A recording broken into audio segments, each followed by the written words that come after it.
Hello everyone and welcome back to Old Man Stories. I'm aware that many of you use these videos to fall asleep, so before you doze off, I thought it would be a fun idea if each of you could leave a comment letting me know which part of the world you're listening from. Also, give a like and subscribe to the channel if you're enjoying the episodes, okay? Let's get comfortable, relax, and begin. It was one of those days where everything felt off from the start. I'd been putting off cleaning the windows for weeks, and the grime was starting to bug me, so I dragged out the ladder from the shed. The sky was overcast, typical for Rochester, with a damp chill in the air that seeped into your bones. I remember thinking I should have waited for a sunnier day, but I was stubborn and just wanted it done. I set up the ladder against the side of the house, the metal rungs cold against my palms, and started climbing with a bucket of soapy water in one hand. I'd done this 100 times before, but this time my foot slipped on a wet rung about halfway up. It happened so fast. One moment I was reaching for the top window, the next I was tumbling backward. The world spun, and I landed hard on the concrete path below, my arm twisting underneath me with a sickening crack. Pain shot through me like lightning, so sharp I couldn't even scream at first. I just lay there, gasping, the taste of dirt and blood in my mouth, and I knew right away my arm was broken. Somehow, I managed to crawl inside and call for an ambulance. The ride to Rochester General Hospital is a blur of sirens and jolting movements, each bump sending fresh waves of agony through my arm. They admitted me quickly, and I ended up in a private room on the 3rd floor, room 312, though I didn't think much of it at the time. The room was small and sterile, with pale green walls that looked faded, like they'd seen too many years. A single window looked out over the car park, and the bed was one of those adjustable ones with scratchy sheets. My arm was in a cast, and the nurses had given me something for the pain, but it only dulled the edge, leaving me groggy and out of sorts. I remember lying there, trying to get comfortable, but every shift sent a throb through my arm, and the room felt too quiet, too empty. The clock on the wall ticked slowly, and I could hear the distant sounds of the hospital. Footsteps, distant voices, the hum of machinery, but it all felt muffled, like I was underwater. Then, as evening settled in and the lights dimmed, I started hearing it. At first it was so faint I thought it was my imagination, or maybe the drugs messing with my head, a soft, whimpering cry, like a baby who'd been crying for a while and was just worn out. It would come and go, fading in and out, and each time it stopped, there'd be this gentle shush sound, like a woman trying to soothe it. I sat up in bed, my heart starting to pound, and strained to listen. The sound seemed to drift from the hallway, sometimes closer, like right outside my door, other times farther away. Down the corridor, I told myself it was nothing. Hospitals are full of noises, right? Maybe it was a TV or someone's phone. But the crying had this raw, desperate quality to it that dug under my skin, and the whispering shush was too intimate, too hushed, like it was meant for my ears, only I tried to ignore it, pulling the thin hospital blanket up to my chin.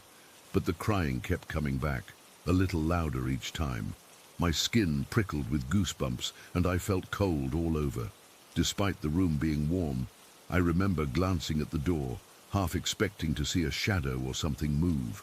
But it was just the dull glow from the hallway light seeping under the door. The pain in my arm seemed to fade into the background, replaced by this growing unease that made my stomach churn. I've never been one to believe in ghosts or anything like that, but in that moment, alone in that room, I couldn't shake the feeling that I wasn't alone. The crying would pause, and the shush would come. So soft it was almost a breath, and then it would start up again, a little sob that sounded like it was right next to my bed. After what felt like hours, though the clock said it was only around 9 at night, I couldn't take it anymore. I reached for the call button, my hand shaking, and pressed it. A nurse came in, her footsteps brisk and efficient, and she asked if I needed more pain meds. I stammered out something about hearing a baby crying and a woman whispering, and her face went still for a second before she smiled this tight, professional smile. She told me there weren't any babies on this ward. It was mostly for adults with injuries like mine. She said she'd check around, and she stepped out into the hallway. I heard her walking up and down, her shoes squeaking on the linoleum, and then she came back and said everything was quiet, that it was probably just noise from another floor or the ventilation system. But the moment she left, the crying started up again, even softer now, like it was mocking me. I spent the rest of the night lying there, rigid with fear, listening to that sound. It wasn't constant. It would fade away for minutes at a time, and I'd start to relax, thinking it was over. But then it would creep back, a little whimper that made the hairs on my arms stand up. The shush was the worst part. It felt like it was right in my ear sometimes. A whisper so close I could almost feel the breath on my skin. I kept my eyes glued to the door, expecting it to open, but it never did. The room felt smaller, suffocating, and the air grew heavy, like something was pressing down on me.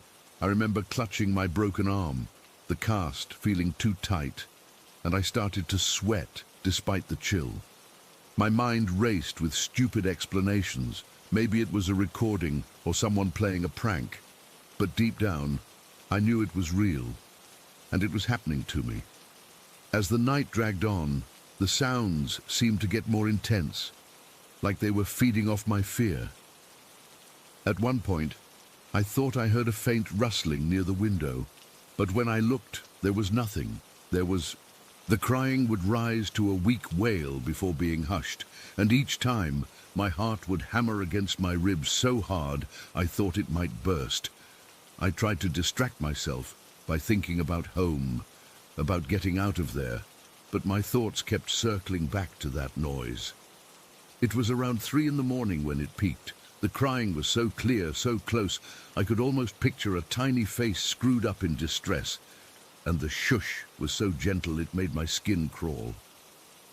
I squeezed my eyes shut, praying for it to stop, for morning to come, but it felt like time had frozen. Then, just as suddenly as it started, it faded away. The crying softened into nothing, and the whispering stopped. The room was silent again, except for the hum of the hospital and my own ragged breathing. I lay there, exhausted and trembling, waiting for it to return. But it didn't.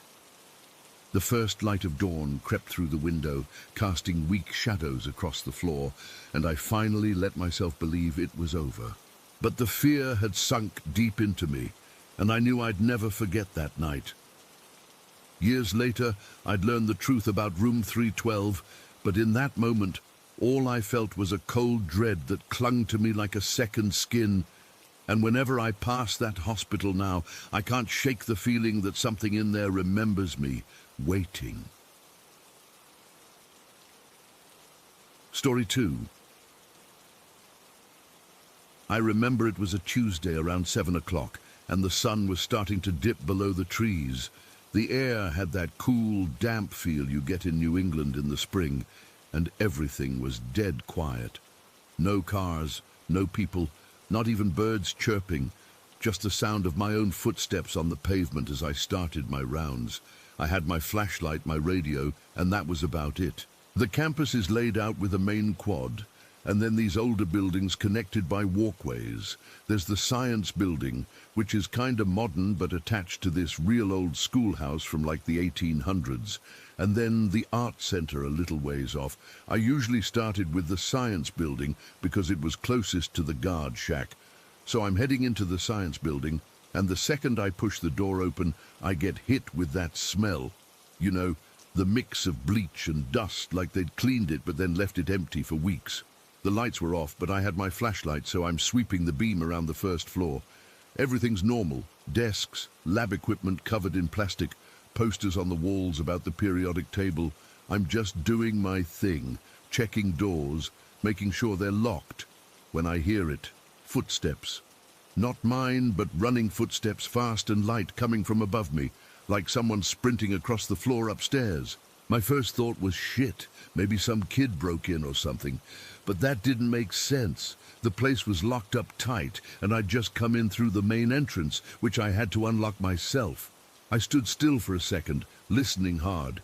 The footsteps kept going, pacing back and forth, then stopping, then starting again. They sounded like they were right overhead on the second floor. My heart started pounding, and I felt this cold sweat break out on my back. I radioed in, but all I got was static. Later I found out the signal was spotty in there, but at the time it just made me feel more alone. I decided to go check it out. I mean, that's my job, right? So I head for the stairs, my flashlight beam shaking a little because my hands were trembling. The stairs are these old metal ones that creak with every step, and each creak seemed way too loud in the silence. When I got to the second floor, I swung the door open and shone my light around nothing. The hallway was empty, doors all shut, lights off. I could still hear the footsteps, though. Now they sounded like they were moving, like someone was running down the hall toward the far end. I called out, "Hello? Anyone there?" But no answer, just the echo of my own voice. Then the footsteps shifted. They went up to the third floor. I could hear them clearly, like someone was sprinting up a flight of stairs. But here's the thing, the science building only has 2 floors. The old school building attached to it has 3, but to get there you have to go through a connecting corridor on the second floor. I hadn't checked that yet, so I hurried over to the corridor, which is this narrow, dimly lit passage with old photos on the walls, and pushed the door open to the old school building. The air in there was colder, musty, like it hadn't been aired out in years. I shone my light up the stairs to the third floor. The door at the top was locked. I could see the deadbolt from where I was standing, and the lights were off. I flicked the switch, but nothing happened. No power up there. But the footsteps were still going, pacing back and forth right above me. I felt this icy dread crawl up my spine. How could anyone be up there? I tried the stairs, but the door was solid wood, locked tight, and when I put my ear to it, I could hear the footsteps stop right on the other side, like whoever it was knew I was there. I backed away, my breath coming in short gasps. I didn't want to admit it, but I was scared shitless. I decided to skip the rest of that building and move on to the art center, thinking maybe I was just hearing things, the wind or pipes or something. But deep down, I knew it wasn't that. The art center is about a 5-minute walk from the science building, across this open lawn that felt way too exposed. The whole time, I kept looking over my shoulder, half expecting to see someone following me. The moon was out by then, casting long shadows, and every little noise, a leaf rustling, a branch cracking, made me jump. When I got to the art center, it's this modern building with big glass windows, but at night, with the lights off, it just looks like a black box. I unlocked the front door, my keys jangling way too loud, and stepped inside. The place smelled like paint and clay. With that underlying scent of emptiness, I did a quick sweep of the first floor, pottery wheels, canvases stacked against the walls, everything quiet. But as I was heading toward the stairs to check the second floor, I heard voices, indistinct chatter like 2 people having a conversation somewhere upstairs. My blood ran cold. I'd locked this place up myself at the start of my shift, and I knew for a fact no one should be here. I radioed again, but still static. This time I didn't call out. I just stood there, listening.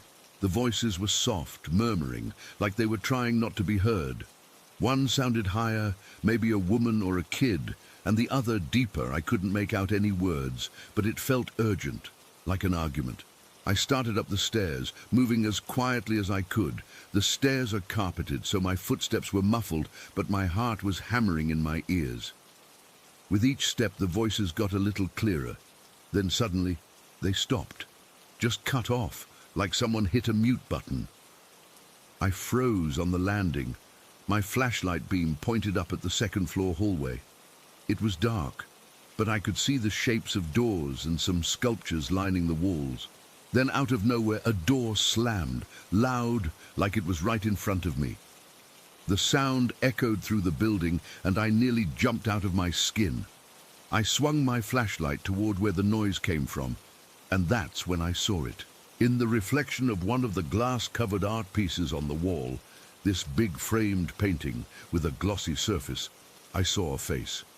It was blue, like someone who'd been holding their breath or drowned, and it was shorter than me, so probably a kid's face. The eyes were wide, terrified, and the mouth was open like it was gasping for air. It was struggling to breathe. I could see the chest heaving in the reflection, but there was no sound, just this silent, desperate panic. I don't even remember deciding to run. I just did. I turned and bolted down the stairs, my legs feeling like jelly, and I didn't stop until I was out of the building and halfway across the lawn. I fumbled with my keys to lock the door, my hands shaking so bad I dropped them twice. Then I ran all the way back to the guard shack, my lungs burning, and I didn't look back once. When I got inside, I slammed the door shut and leaned against it, trying to catch my breath. I was sweating and cold at the same time, and I couldn't stop trembling. I ended my shift right then, called my boss and told him I was sick or something, but he must have heard the panic in my voice because he told me to wait. He'd come down. When he showed up, maybe 20 minutes later, I was still a wreck. I spilled everything, the footsteps, the voices, the door slam, the face in the reflection. I expected him to laugh or tell me I was imagining things, but he didn't. He just listened, his face serious, and when I was done, he sighed and said he'd had his own weird experiences over the years. He told me about times he'd heard laughter in empty classrooms or seen shadows moving where they shouldn't. Then he mentioned the story everyone around here knows, but doesn't talk about much. Back in the 1960s, a young boy drowned in the old swimming pool that used to be on campus. The pool's long gone, filled in and turned into a garden, but the boy's spirit is supposed to haunt the place, especially the older buildings. He was described as having a bluish face from the lack of oxygen, and he'd often be seen struggling to breathe, like he was reliving his death. Hearing that, it all clicked. That face I saw, it wasn't just my mind playing tricks. This stuff was real, or at least it felt real enough to scare the hell out of me. My boss patted my shoulder and said to take the next couple days off, but I couldn't shake the feeling. For the rest of that night, I sat in the guard shack, jumping at every noise, and when I finally went home, I didn't sleep much. Every time I closed my eyes, I saw that blue face, gasping for air, and ever since, when I do my rounds, I'm paranoid. I double-check every shadow, every sound, and I avoid the art center and the old school building as much as I can. But I still don't have any answers. Just this cold, lingering fear that whatever I saw that day, it's still out there, and I'll never really understand what happened. Story 3. It was one of those late summer days where the heat just hangs in the air, thick and heavy, and you can feel the sun baking everything into a lazy stillness. We'd only been living out in the countryside for a few weeks, and everything still felt new and a little strange. The silence out here was different from the city, deeper, more pronounced, like the world was holding its breath. That Saturday, my friends Sam and Haley decided we should walk over to Maddie's place. Maddie lived about a mile down this old dirt road that cut through some woods, past an abandoned hospital and a cemetery that everyone in the area seemed to avoid. I'd heard stories, but I brushed them off. I was 16 and thought I was too old for ghost tales. We set out around 4 in the afternoon, the sun already starting to dip lower in the sky, casting long shadows that made the trees look like twisted giants. The dirt road was rough under our shoes, littered with gravel and patches of weeds that scratched at our ankles. Sam was leading the way, his hands shoved in his pockets, while Haley walked beside me, humming some pop song under her breath. I remember feeling pretty relaxed, just glad to be out of the house and away from my siblings' constant bickering. The air smelled like dry grass and dust, and for a while it was just us three, kicking stones and talking about nothing important. But then things started to shift. It was subtle at first, like the way the light seemed to fade too quickly, even though it was only maybe 5 o'clock. The birds, usually chirping and flitting around, just stopped. No crickets, no rustling in the bushes, nothing. It was like someone had flipped a switch and shut off all the sound. Haley noticed it too. She stopped humming and frowned, looking around like she was trying to pinpoint what was missing. "It's quiet," she said, her voice barely above a whisper. I nodded, feeling a little prickle on the back of my neck. It wasn't just quiet. It was dead silent, the kind of silence that feels heavy, like it's pressing down on you. We kept walking, but the mood had changed. The trees seemed to crowd in closer, their branches scraping together in a way that made my skin crawl. Then I heard it, a faint whistling, like someone whistling a tune, but without any melody. It was soft at first, almost like it was coming from far away, but then it got louder, clearer, like it was right next to my ear. I flinched and looked at Sam, but he was staring ahead, his face pale. "You hear that?" he asked, his voice tight. Haley nodded, her eyes wide. The whistling wasn't coming from any direction. It felt like it was inside my head, drilling into my ears. It was high-pitched and sharp, the kind of sound that makes your teeth ache, and it didn't stop.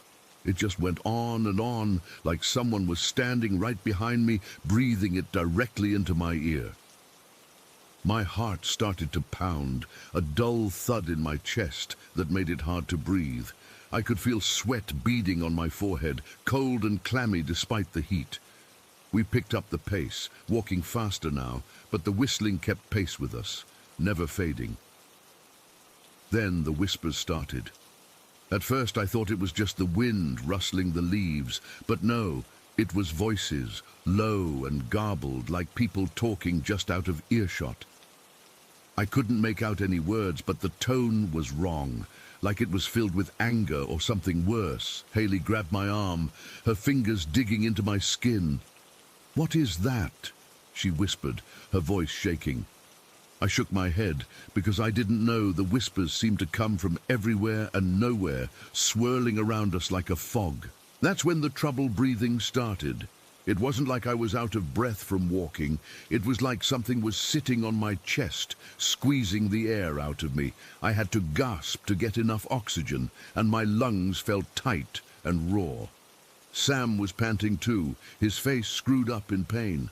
"I can't breathe right," he choked out, and I felt a surge of panic because it was the same for me. It was like the air had turned thick and heavy, and every breath was a struggle. The whistling was still there, now mixed with the whispers, and I could feel something, a presence, pressing in on us from all sides. It wasn't just fear, it was malice, a cold, hateful feeling that seeped into my bones and made me want to curl up and hide. Then we heard the footsteps. They were dragging, like someone was shuffling along behind us, their feet scraping against the dirt. I spun around, expecting to see someone there, but the road was empty. Just trees and shadows and that awful silence everywhere else. The dragging sound kept coming, slow and deliberate, getting closer with every second. My legs felt weak, like jelly, and I could hear my own heartbeat thumping in my ears, loud and frantic. Haley let out a small sob, and Sam grabbed her hand, pulling her forward. "We need to run," he said, his voice cracking with fear. So we ran. We bolted down that dirt road, our feet pounding against the ground, kicking up clouds of dust that choked the air. The whistling was screaming in my ears now, so loud it felt like my head was going to split open. The whispers turned into hisses, and I could feel hot breath on the back of my neck, even though there was no one there. The dragging footsteps kept pace with us, right on our heels, and I didn't dare look back because I knew if I did, I'd see something I couldn't handle. My lungs burned and my sides ached, but I pushed through it, fueled by pure terror. I could feel something, entities, I guess, chasing us, their presence like a cold wave washing over me, filled with so much hatred that it made my stomach twist. We didn't stop until we reached the edge of the woods, where the dirt road met the paved street leading to Maddie's neighborhood. We collapsed on the grass, gasping for air, our bodies trembling uncontrollably. The whistling and the footsteps stopped abruptly, like someone had snapped their fingers, and the silence rushed back in, even heavier than before.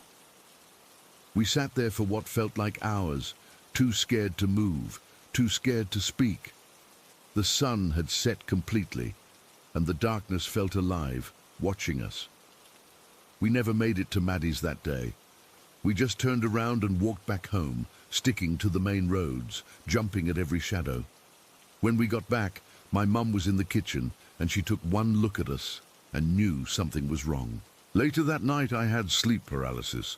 I'd never experienced it before, but I woke up unable to move, with that same whistling sound echoing in my ears and a weight on my chest, like something was sitting on me. The next day, my mom mentioned she'd had the same thing. Though we hadn't talked about what happened, it was only weeks later that we heard about the murders that had happened in that town years ago. Unsolved cases that people whispered about in hushed tones. But on that day, in that moment, all I knew was the fear, the utter certainty that we were not alone and that whatever was out there wanted us gone. And even now, years later, I can't explain it. The whistling, the chasing, the malice. It's like it never really ended, just paused, waiting. I avoid that area forever, but sometimes, when it's quiet, I still hear it, faint and distant, like it's calling me back. Messi, Story 4? I was driving my old sedan, a beat-up thing that's seen better days, but it gets me where I need to go. The road out to where my daughter was staying is one of those narrow, winding lanes lined with overgrown bushes and old oaks that lean in like they're watching you pass. There's no streetlights out there, just the headlights cutting through the growing dark. And the air had that chill that seeps into your bones. I had the heater on low, but it wasn't doing much, and I could feel the cold through the steering wheel. My hands were a little shaky, probably from the stress of the day, and I kept having to wipe my palms on my jeans. I was about 20 minutes into the drive, maybe less, when I first noticed how quiet it was. Normally, you hear things on these roads, crickets, the distant hum of a tractor, maybe an owl hooting. But tonight, there was nothing. Just the sound of my car's engine and the tires crunching on gravel where the pavement gave way to dirt. It was so still it felt heavy, like the air was holding its breath. I remember thinking it was weird, but I shrugged it off. Probably just the weather or something, I told myself. I was focused on getting to my daughter, making sure she wasn't waiting too long in the cold. Then I saw it. Up ahead, where the road curved around a thicket of pine trees, something moved. At first, I thought it was a deer. We get a lot of them out here, and they dart across the road without warning.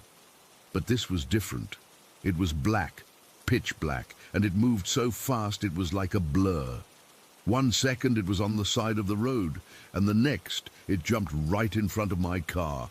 I slammed on the brakes, the tires skidding a little on the loose gravel, and my heart just about leapt out of my chest.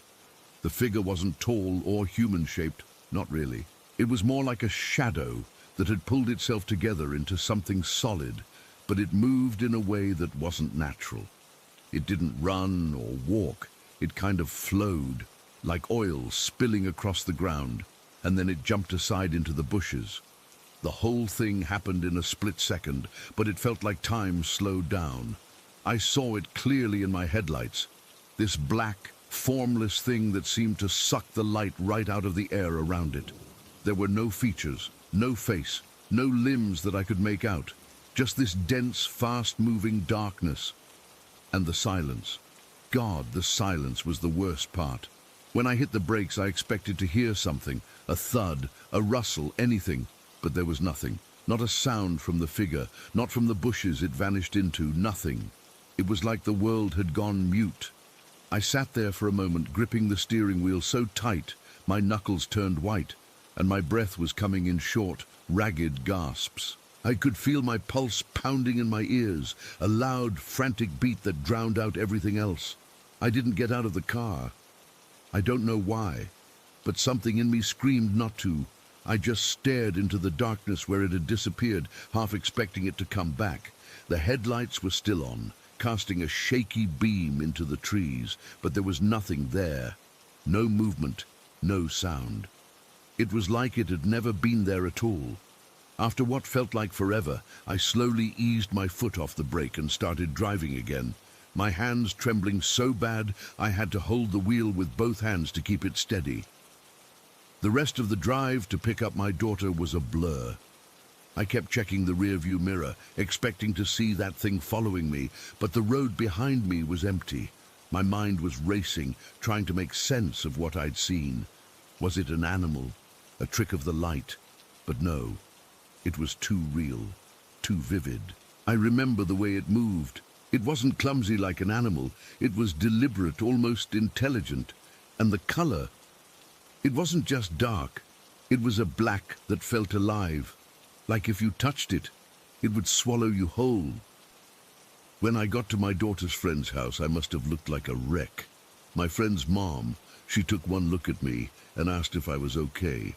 I mumbled something about seeing a weird shadow on the road, but I didn't go into details. I didn't want to scare anyone, especially not the kids. My daughter was fine, chatting away about her day, and I tried to act normal, but inside I was still shaking. On the drive back, I took a different route. Even though it added 10 minutes to the trip, I couldn't bring myself to go down that same stretch of road. Later that evening, after I'd dropped my daughter off at home and tried to settle down, I decided to take a walk around the neighborhood to clear my head. I live in a small community where everyone knows each other, and it's not unusual to see people out on their porches. Especially on a cool night like this, I ran into Mrs. Gable, our neighbor a few houses down, and we got to talking. I mentioned what I'd seen, kind of casually, like, "Hey, did you ever see anything strange out on the old county road?" Her face went pale. She told me she'd seen something similar just a couple of weeks ago. Late at night when she was coming home from her sister's place, she described it almost exactly like I did. A black, fast-moving figure that darted across the road and vanished without a sound. She said it gave her the chills so bad she didn't sleep for 2 days. Then old Mr. Henderson chimed in from his porch across the street. He'd been listening, and he said he'd seen it too back in the summer. He called it a shadow thing, and said it moved like it was floating. But the one that really got me was when young Jake from down the block joined in. He's a teenager, into all that horror movie stuff, and he said it sounded like a Dementor from Harry Potter. You know those soul-sucking creatures? I'd never seen the movies, but the way he described it, how it glides and sucks the happiness out of you, it fit. It fit too well. Everyone started sharing their stories, and it turned out half the neighborhood had seen this thing at one point or another, always on that same country road, always around dusk or later, and always with that same eerie silence. We stood there in the dim light of the street lamps, our breaths making little clouds in the cold air, and I could feel the fear hanging between us. It wasn't just me. It was real. This thing, whatever it was, had been here, and we'd all seen it. No one had an explanation. Some thought it was a ghost. Others said it might be some kind of animal, but no animal moves like that. No animal brings that kind of silence with it. I went home that night and locked all the doors, something I rarely do. I kept looking out the windows, half expecting to see that black figure standing in the yard, but there was nothing, just the dark and the quiet. I lay in bed for hours, unable to sleep, replaying the moment in my head. The way it jumped, the way it didn't make a sound, the cold dread that washed over me. It's been weeks now, and I still think about it every time I drive down a country road at night. I don't have any answers, and I doubt I ever will. All I know is that I saw something that shouldn't exist, and so did a lot of other people, and none of us can explain it. Story 5. It was a Tuesday, the second week of October. I remember because my mom had been complaining about her neck for a solid month, and she'd finally caved and ordered this special pillow she saw an ad for online. It was a buckwheat hull pillow, supposed to be all natural and give you this perfectly supported deep sleep. The box arrived on our porch that afternoon, and I brought it in because she was still at work. The thing was heavier than I expected. It wasn't like a soft, squishy pillow. It had some serious weight to it, like a bag of sand. The packaging was plain, just a brown cardboard box with a simple logo stamped on the side. No fancy lettering, no promises of magical sleep. It just said Hull Rest in a basic font. I left it on the living room couch for her. When she got home, she was tired, the kind of tired that sits in your shoulders and makes your eyes look small. She opened the box right away. The pillow itself was in a plain white cotton casing, and it had a weird smell. Not a bad smell, just earthy, like damp soil and old hay. She said it smelled natural, like it was supposed to. She was so hopeful. She took it straight up to her room and put one of her own pillowcases on it, a floral one she liked. That night, she used it. I heard her go to bed around 10. The house was quiet. I stayed up late watching TV, and I remember thinking it was unusually quiet. Normally, I can hear the faint hum of the house, the creak of the floorboards as they cool down, the distant sound of a car passing by.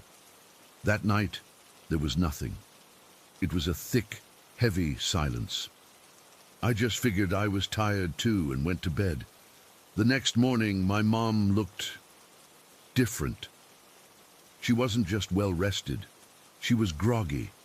Her movements were slow, like she was moving through syrup. Her eyes were glassy, and she had a hard time stringing sentences together at breakfast. She said she'd slept so deeply, she didn't even remember her head hitting the pillow. She said it was the best sleep of her life, but she didn't look refreshed. She looked drained, empty. It was unsettling. This went on for 3 nights. Each morning, she was worse. More out of it. She'd forget what she was saying mid-sentence. She'd stare at the coffee maker like she didn't know what it was for. On the 4th morning, which was a Saturday, I was genuinely scared. She came downstairs and just stood in the middle of the kitchen, her hand on the counter for support, looking lost. I asked her if she was okay, and it took her a solid 10 seconds to turn and look at me. Her voice was a slurred whisper. "So tired," was all she said. That's when I knew it was the pillow. It had to be. Nothing else had changed. I marched upstairs to her room. The air in there was stale and thick, and that earthy smell from the pillow was stronger, almost sweet now. It clung to the back of my throat. The pillow was there on her bed, looking perfectly innocent in its floral case. I picked it up.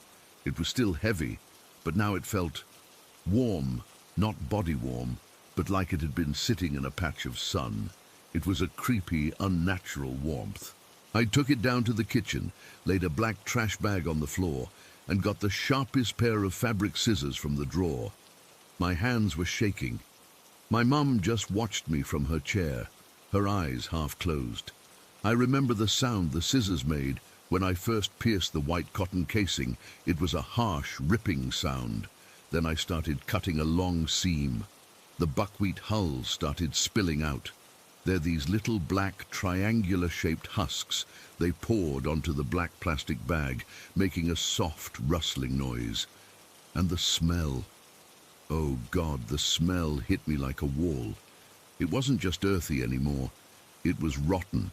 It was the smell of something that had been wet and then sealed up to fester. It was sweet and foul at the same time. Like spoiled milk and decaying leaves, I kept cutting, my heart hammering in my chest. I was elbow deep in these hulls, spreading them out on the bag, looking for, I didn't know what, a dead mouse, a moldy patch. My fingers brushed against something that wasn't a hull. It was smooth and stiff. I carefully pulled it out, wiping the dust and bits of hull off of it. It was a Polaroid photograph. The colors were faded, with that old yellowish tint that Polaroids get. The photo was of a man standing in a forest. It wasn't a happy picture. It was taken on an overcast day. The light was flat and grey. The trees were mostly bare, like it was late autumn. The man was standing in the middle of the frame, not smiling. He was just looking at the camera. He was wearing a dark jacket, maybe brown or green. It was hard to tell. His hair was a mess. It was dark and looked greasy, like it hadn't been washed in weeks. And all over the shoulders of his jacket, and even visible on the front of it, were these white flakes. At first I thought it was dandruff, but it was too much. It was like someone had shaken a snow globe over him. Skin flakes. That was my first horrible thought. It was human skin. I turned the photo over in my hands. The white border at the bottom was blank. No writing, no date, just this silent, awful image. I looked back at the man's face. He had a hollow look in his eyes. They were dark and empty. And then I saw his hand. He wasn't just standing there. One of his hands was half raised, fingers slightly curled. He was waving, not a big, happy wave. It was a slow, deliberate gesture, like he was waving at someone just behind the person holding the camera, acknowledging them. My blood went cold. I dropped the photo onto the counter like it had burned me. I felt nauseous. My mom was still out of it in her chair, but she saw my face. "What is it?" she mumbled. I didn't even know how to answer. I just pointed at the photo. She leaned over, squinted at it, and her face went pale. Some of the fog in her eyes seemed to clear, replaced by pure dread. "What the hell is that?" she whispered, her voice suddenly sharp. We just stared at it, the man in the forest, waving, covered in what looked like his own dead skin. The silence in the kitchen was absolute. The only sound was the rustle of the buckwheat hulls as I instinctively pushed the pile around with my foot, and that's when I saw it. Inside the pillow, where the hulls had been, the interior fabric wasn't clean. I leaned closer, my stomach churning. There were marks on the inside of the pillow casing, long, thin, parallel scratches. They were faint, but they were there. Claw marks, like something or someone had been trapped inside and had tried to scratch their way out. I showed my mom. She put a hand over her mouth, her eyes wide with a terror I had never seen in her before. That's when she remembered something. Her co-worker, Janet. Janet had bought the same pillow from the same company around the same time. She'd been raving about how well she was sleeping too. My mum, her hands trembling so badly she could barely dial, called her. She put the phone on speaker. I could hear Janet's voice, and she sounded just like my mom had for the last few days. Slurred, distant. My mom didn't beat around the bush. "Janet, that buckwheat pillow you bought, did you cut it open?" There was a long pause on the other end. Then Janet's voice came back a little clearer, laced with confusion and fear. "How did you know? I felt something lumpy in mine this morning. I cut a small hole to see what it was." My mom's voice was tight. "What did you find, Janet?" Another pause, longer this time. We could hear her breathing, shallow and quick. "A picture," she finally said, her voice barely a whisper. "It's a photo of a little girl. She's sitting on a swing in a playground, but she's not swinging. She's just staring. And she's got stuff in her hair. It looks like dirt. And her feet are bare and they're all cut up." My mom and I looked at each other, the same horrifying understanding passing between us. It wasn't just us. It was a pattern. We called the police. 2 officers came to the house. They were polite, professional. They looked at the photo. They looked at the claw marks inside the pillow. They bagged it all up as evidence. They took our statements, but I could see it in their eyes. They didn't get it. They saw a weird photo and a stained pillow. They didn't feel the weight of it, the wrongness. They didn't smell that rotten, sweet smell. One of them asked if we had any enemies, if someone might be playing a prank on us. We said no. What kind of prank is this? Who goes to the trouble of stuffing horrifying photos and fake claw marks into pillows they sell to random people? They took the information about Janet and said they'd look into the company. We gave them the website, the Hull Rest logo. They left, and the house felt emptier than before. We spent the rest of the day in a daze. We threw the buckwheat hulls and the torn pillow casing into the outside trash bin. We scrubbed the kitchen floor where the hulls had been. but that smell lingered for hours. My mom didn't sleep in her room that night. She slept on the couch. I didn't sleep much either. Every time I closed my eyes, I saw that man in the forest. His hollow eyes, his slow, deliberate wave. I kept thinking about who he was waving to, the person behind the camera. What were they doing? Were they forcing him to stand there? Was he saying goodbye? Was it a threat? The police called a few days later. They said the website for Hull Rest had been taken down. The company was a ghost, a shell. No address, no registration, nothing. They couldn't trace it. The pillows had been shipped from a warehouse that was just a mail drop service. As for the photos, they were just photos. No matches in any database. No missing persons reports that fit the descriptions. They had no explanation. The case was, for all intents and purposes, closed. We never got an answer. That was 5 years ago. My mum is okay now, but she still gets quiet sometimes, and she'll never use any kind of alternative pillow again. She sticks with basic polyester from the department store. The official story is that it was some sick, elaborate hoax. A cruel art project, maybe. Something designed to mess with people, but I know what I felt. I know the unnatural weight of that pillow. I know the way the silence in the house felt those nights my mom used it. A silence that felt like it was pressing down on you. I know the smell of rotten earth and decay that poured out of it. I know the feeling of those cold, stiff claw marks on the fabric, and I still have the Polaroid. I don't know why I kept it. The police gave it back after they closed the case. It's in an old shoebox in my closet. Sometimes, on nights when I can't sleep, I take it out and look at it. I stare at the man in the forest. I look at his greasy, flake-covered hair.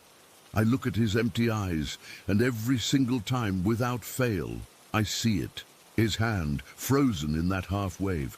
And I am absolutely certain, with a cold certainty that sinks into my bones, that he isn't waving at the person behind the camera, he's waving at me. Story 6. I've had lupus for years, and lately I've been on new medication that messes with my head a bit, makes me groggy, or sometimes hyper-aware. But that night, I was just tired. The room was dark except for the faint glow from the nightlight in the hallway that we always leave on for Milo. I was half asleep, my arm draped over Milo when I saw it. Out of the corner of my eye, something moved near the door. My bedroom door was slightly ajar, just a crack, maybe an inch or two, enough to let in a sliver of light, and that's when I saw this thick, matted clump of brown hair slide past the crack.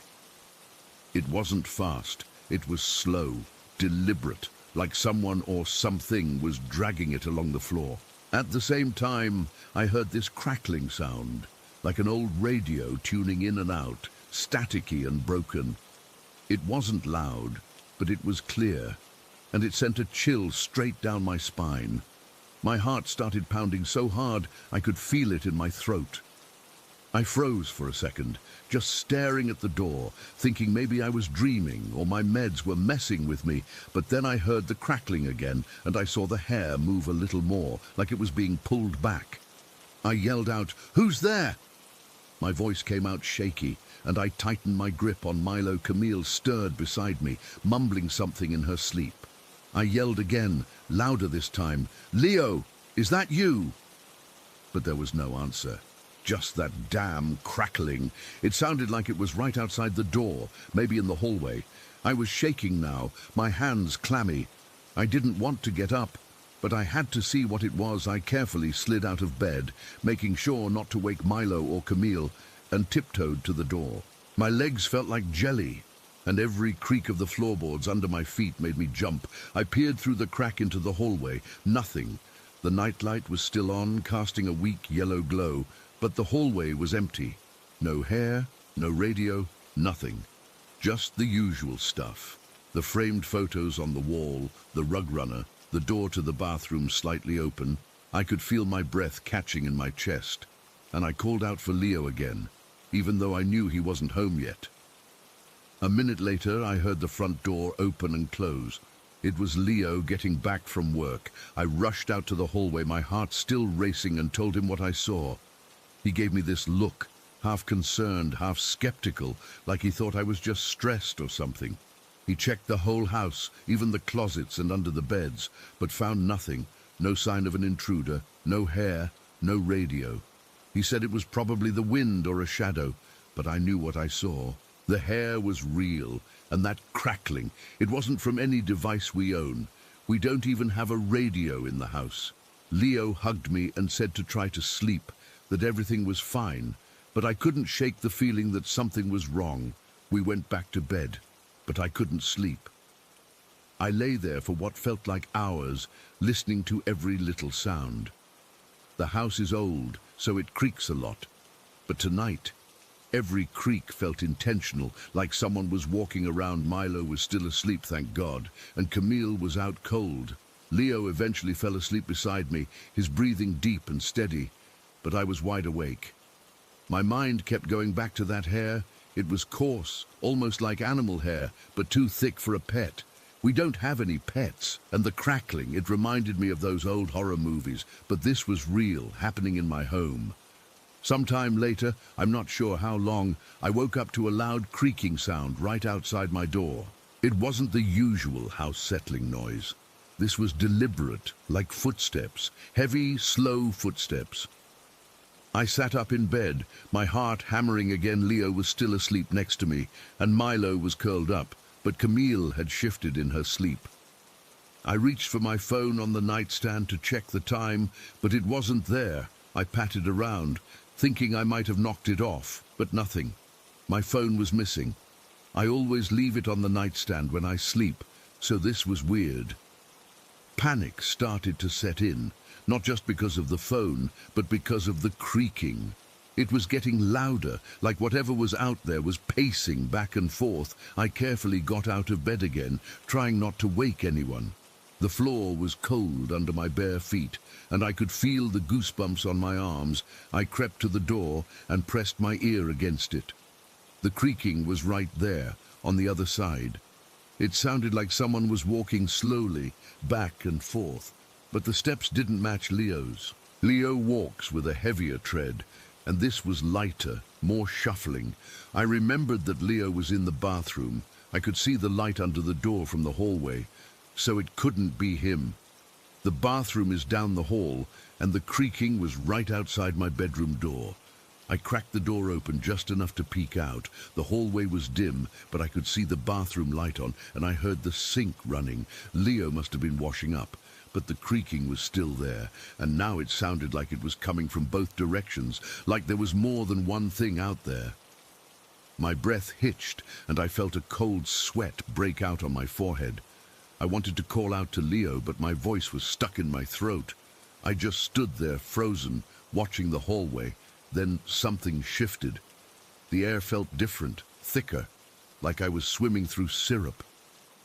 I looked back at the bed, and Milo was still asleep, but he seemed farther away, like the room had stretched. I blinked, thinking my eyes were playing tricks on me, but no. The distance between me and the bed felt wrong. It was like Milo and I were in a bubble, separate from everything else. The sounds from the hallway became muffled, like I was hearing them through water. The creaking was still there, but now it was mixed with that crackling radio noise again, faint but persistent. I took a step forward, and my foot sank into the floor like it was soft, almost spongy. I looked down, and the floorboard seemed to ripple like heat haze on a road. I gasped and pulled my foot back, but the sensation stayed. I felt dizzy, disoriented, like I was on a boat in rough seas. My head was spinning, and I had to lean against the doorframe to steady myself. I glanced into the hallway, and for a split second, I saw something. A shadow, but not a normal shadow. It was tall, thin, and it moved in a way that wasn't human. It flickered like static on a TV screen, and then it was gone.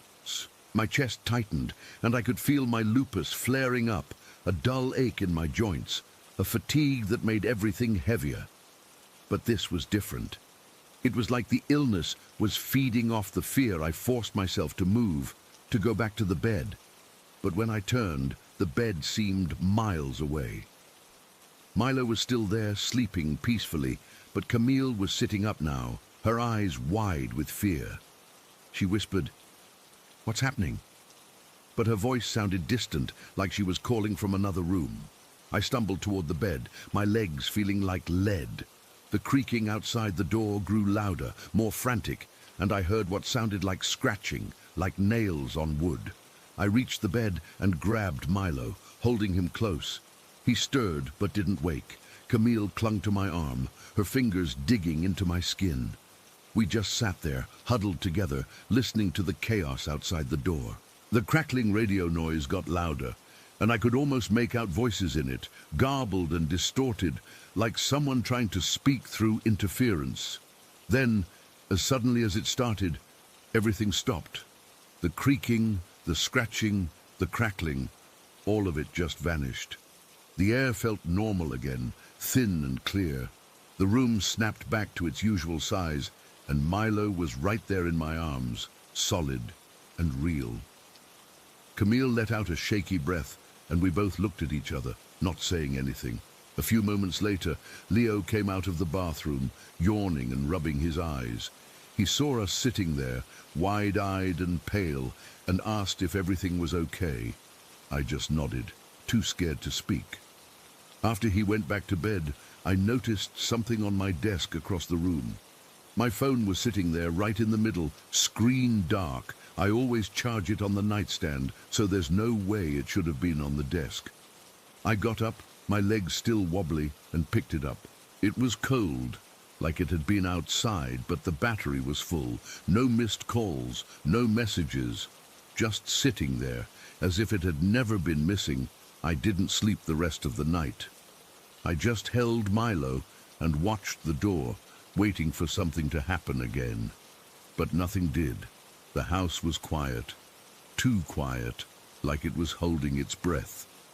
When morning came, the sun streamed in through the windows, and everything looked normal. But I knew it wasn't. That feeling of disconnection, of being in a different layer of the home, it stayed with me. Even now, weeks later, I'm wary of every creak in the floors, every crack in the doors. I jump at shadows, and I can't shake the eerie sense that Milo and I are out of phase with everyone else, like we're living in a pocket of reality that isn't quite right. And that hair, that radio crackling, I have no explanation for any of it. It just happened, and I'm left here, wondering what else is lurking just out of sight. Bendito, Story 7. I was over at my friend Dean's house that day, just like any other Saturday. We'd been hanging out since the morning, nothing special, just killing time, talking about random stuff, maybe playing some video games or whatever. Dean's place is this cozy little house on the edge of town, kind of old but comfortable, with a big backyard that slopes down into a patch of woods. I've been there 100 times. So everything felt normal, totally familiar. We were in his living room, sprawled on the couch, and I was sipping on a soda, feeling lazy and content. The sun was streaming in through the window, casting these warm, dusty beams across the floor, and I remember thinking how peaceful it all was. Then out of nowhere, it hit me. This wave of déjà vu so intense it made my stomach drop. At first, it was just a flicker, like, hey, I've seen this before. But then it didn't stop. It kept going, stretching on, and that's when the panic started to creep in. It wasn't just a quick flash.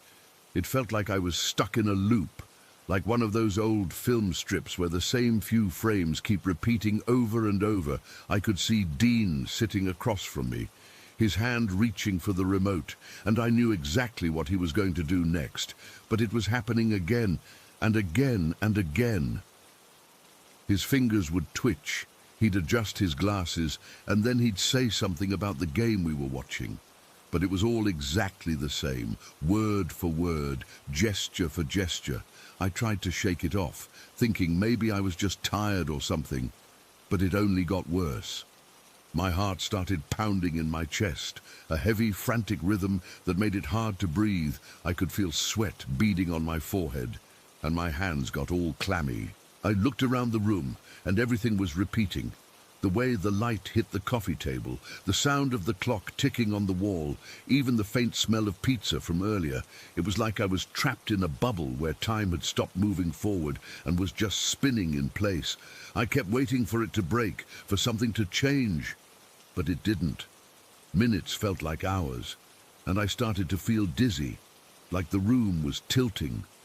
I remember gripping the edge of the couch, my knuckles turning white, and I must have looked crazy because Dine asked if I was okay, but his voice sounded distant, like it was coming from underwater. That's when I knew I had to get out of there. I mumbled something about needing air and stumbled toward the door, my legs feeling weak and unsteady. I didn't even look back at Dine. I just pushed through the front door and out into the yard. The fresh air hit me like a slap, cool and sharp, and for a second I thought maybe it would break the spell. But the déjà vu was still there, clinging to me like a shadow. I walked across the grass, my shoes sinking into the damp earth, and headed toward the big oak tree at the back of the yard.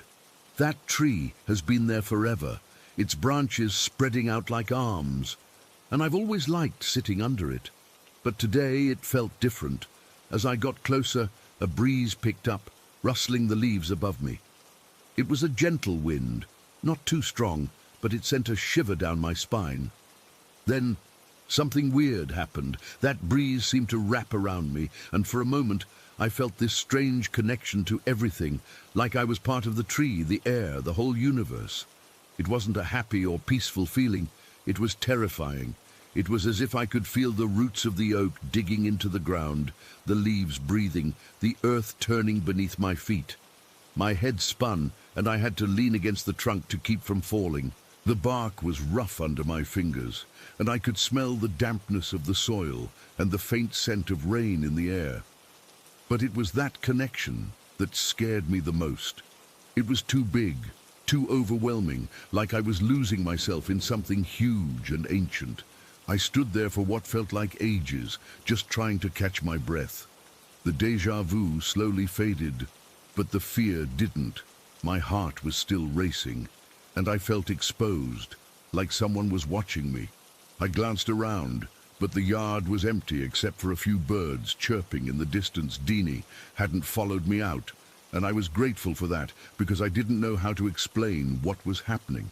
I felt raw, like my nerves were on the outside of my skin, and every little sound, a leaf crunching underfoot, the wind whispering through the branches, made me jump. I kept thinking about that film strip feeling, how it had looped and looped until I thought I might go insane. And then that breeze, that connection, it was like the universe had reached out and touched me, and I didn't want any part of it. After a while, I forced myself to go back inside. Dina was still on the couch, looking concerned. But I just told him I felt sick and needed to go home. He didn't push it, which was good, because I don't think I could have formed a coherent sentence.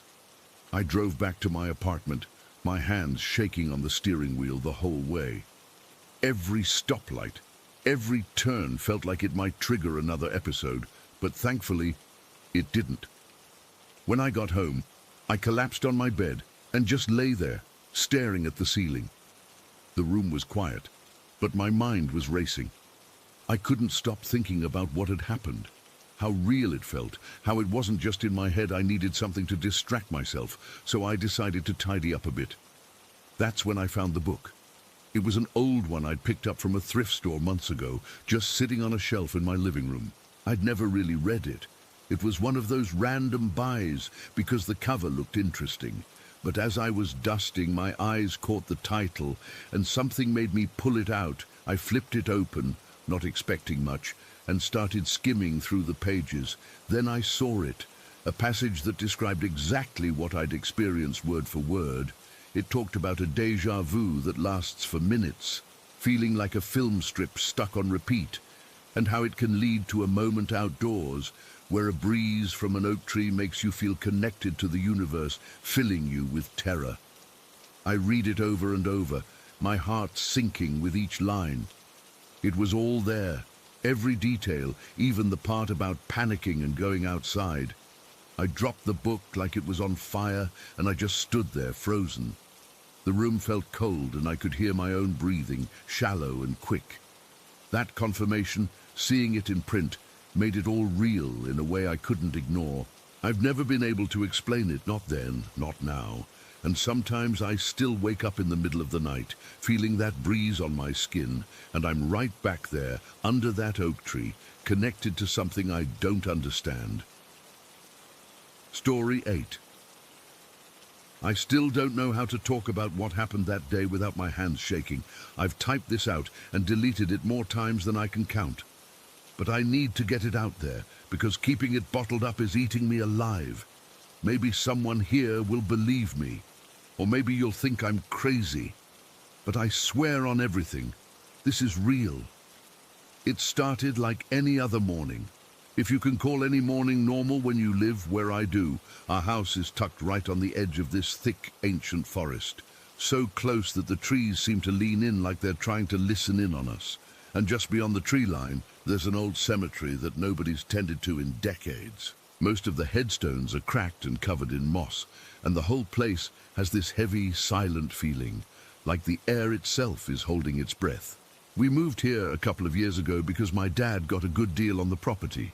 He's always been handy, loves fixing things up, but from the beginning there was something off about the place, not in an obvious way, just little things like the way the dogs would sometimes growl at nothing in the middle of the night, or how the basement always felt damp and cold, no matter how much we aired it out.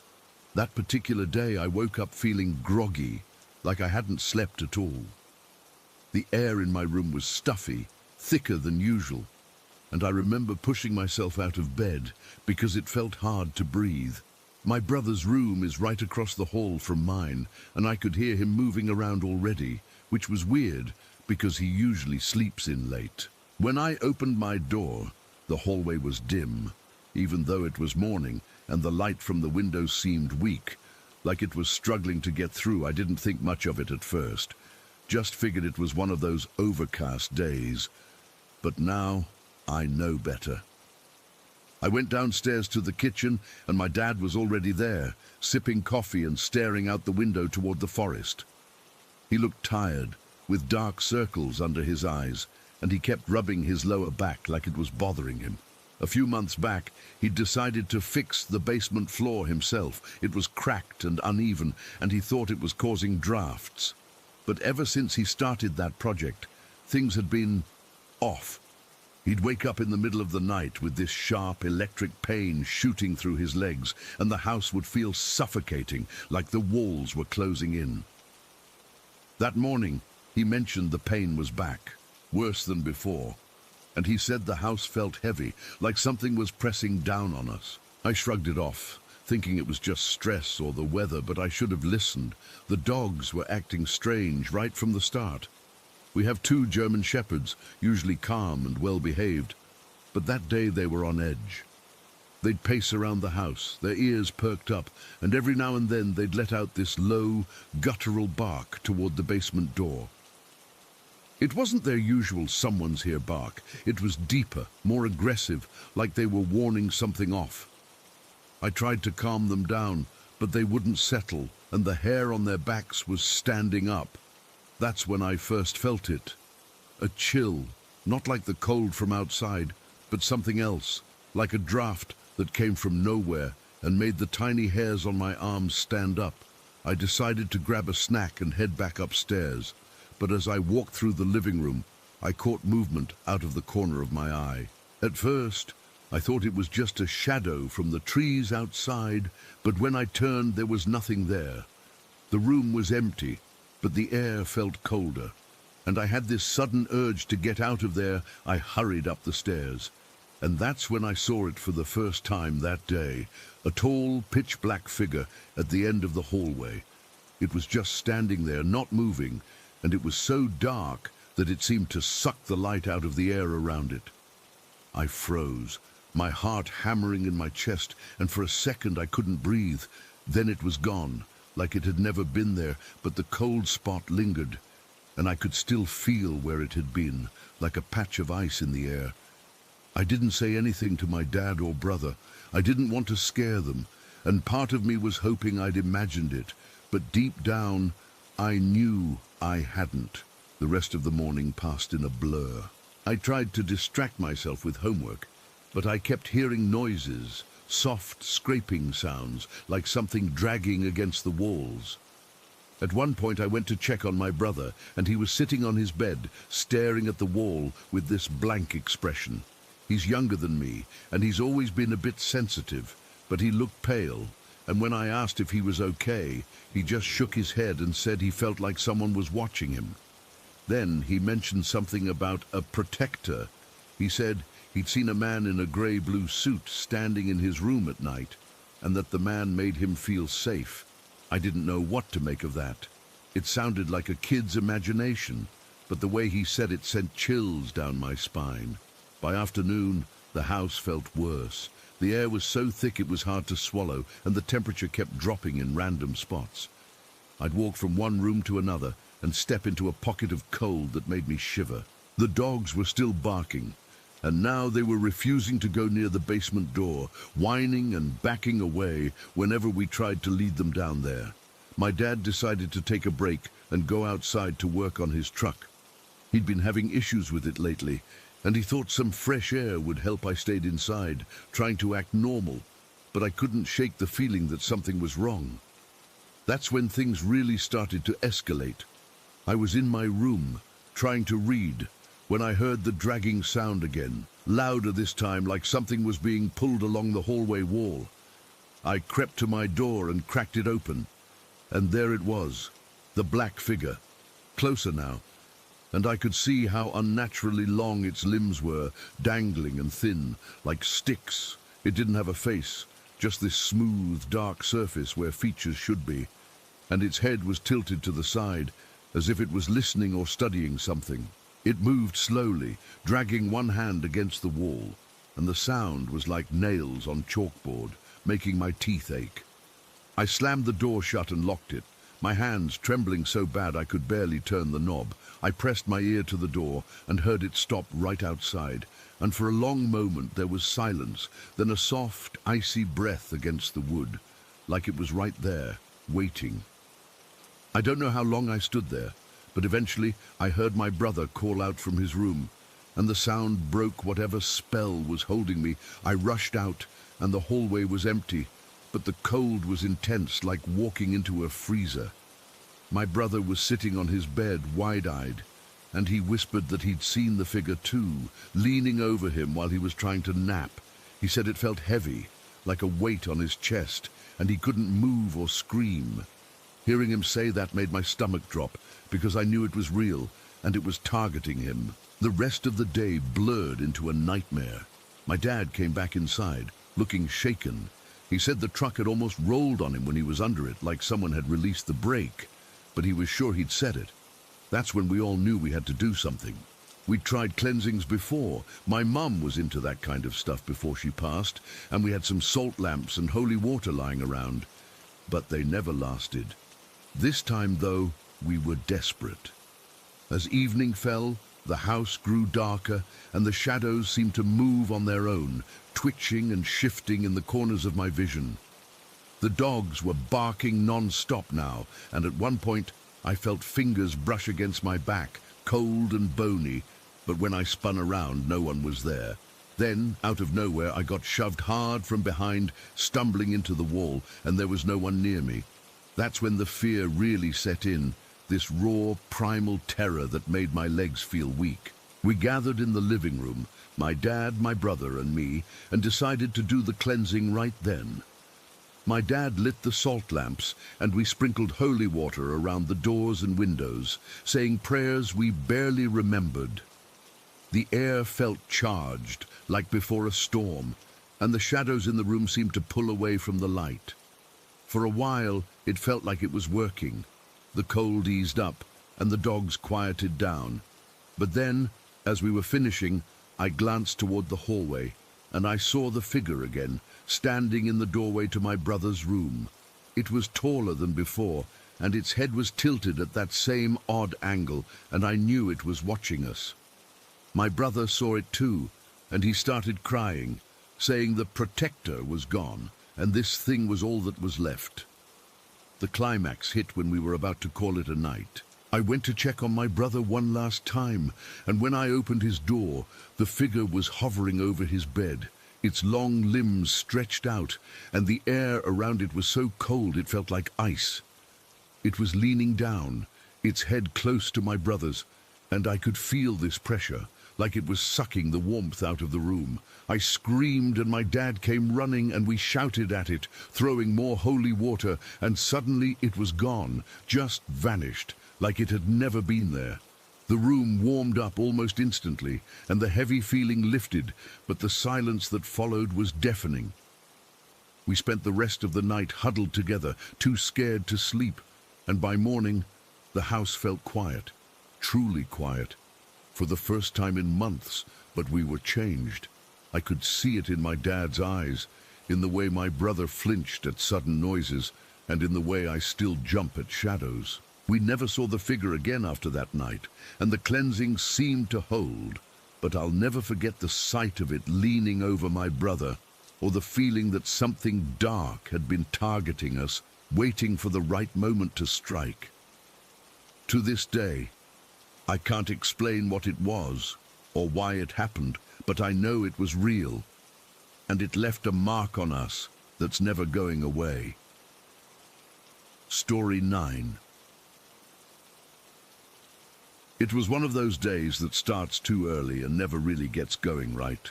My daughter was teething, which meant I'd been up since 4 in the morning, walking her around the living room of our trailer, trying to shush her so my mom and Paul wouldn't wake up. The whole place smelled like stale cigarettes and the vanilla plug-in we used to try and cover it up. By the time I got her down for a morning nap, the sun was fully up, heating the metal skin of the trailer, making the air inside thick and heavy. I was 16. My whole world was about 400 square feet, the crying baby on my hip, and the constant low-level hum of anxiety about what kind of day it was going to be. The kind of day depended entirely on Paul. Paul was my mum's husband. He wasn't my dad, but he was the guy in the house. He'd gotten hooked on oxycodone after a car accident a few years back, and when the pills got too expensive or hard to find, he moved on to heroin. It was just a fact of life, like the mildew that grew on the north side of the trailer. That morning, it was quiet. Too quiet. Paul wasn't up and moving around, which was unusual. He was usually either in a good mood, making coffee and talking too loud, or in a bad mood, pacing and irritable. The silence felt wrong. My mum was still asleep in their room, the door closed. I remember putting a pot of coffee on, the cheap kind that comes in a big red tin, because I needed something to do with my hands. The linoleum floor in the kitchen was sticky. It was always sticky, no matter how many times I mopped it. There was a patch near the table that just wouldn't come clean. I'd scrub at it with a rag and pine sol, but the tackiness would always come back, like a stain you couldn't see. I was standing there, staring at that spot on the floor, listening to the coffee percolate when I saw the car pull up. It wasn't a car anyone I knew drove. It was a police cruiser.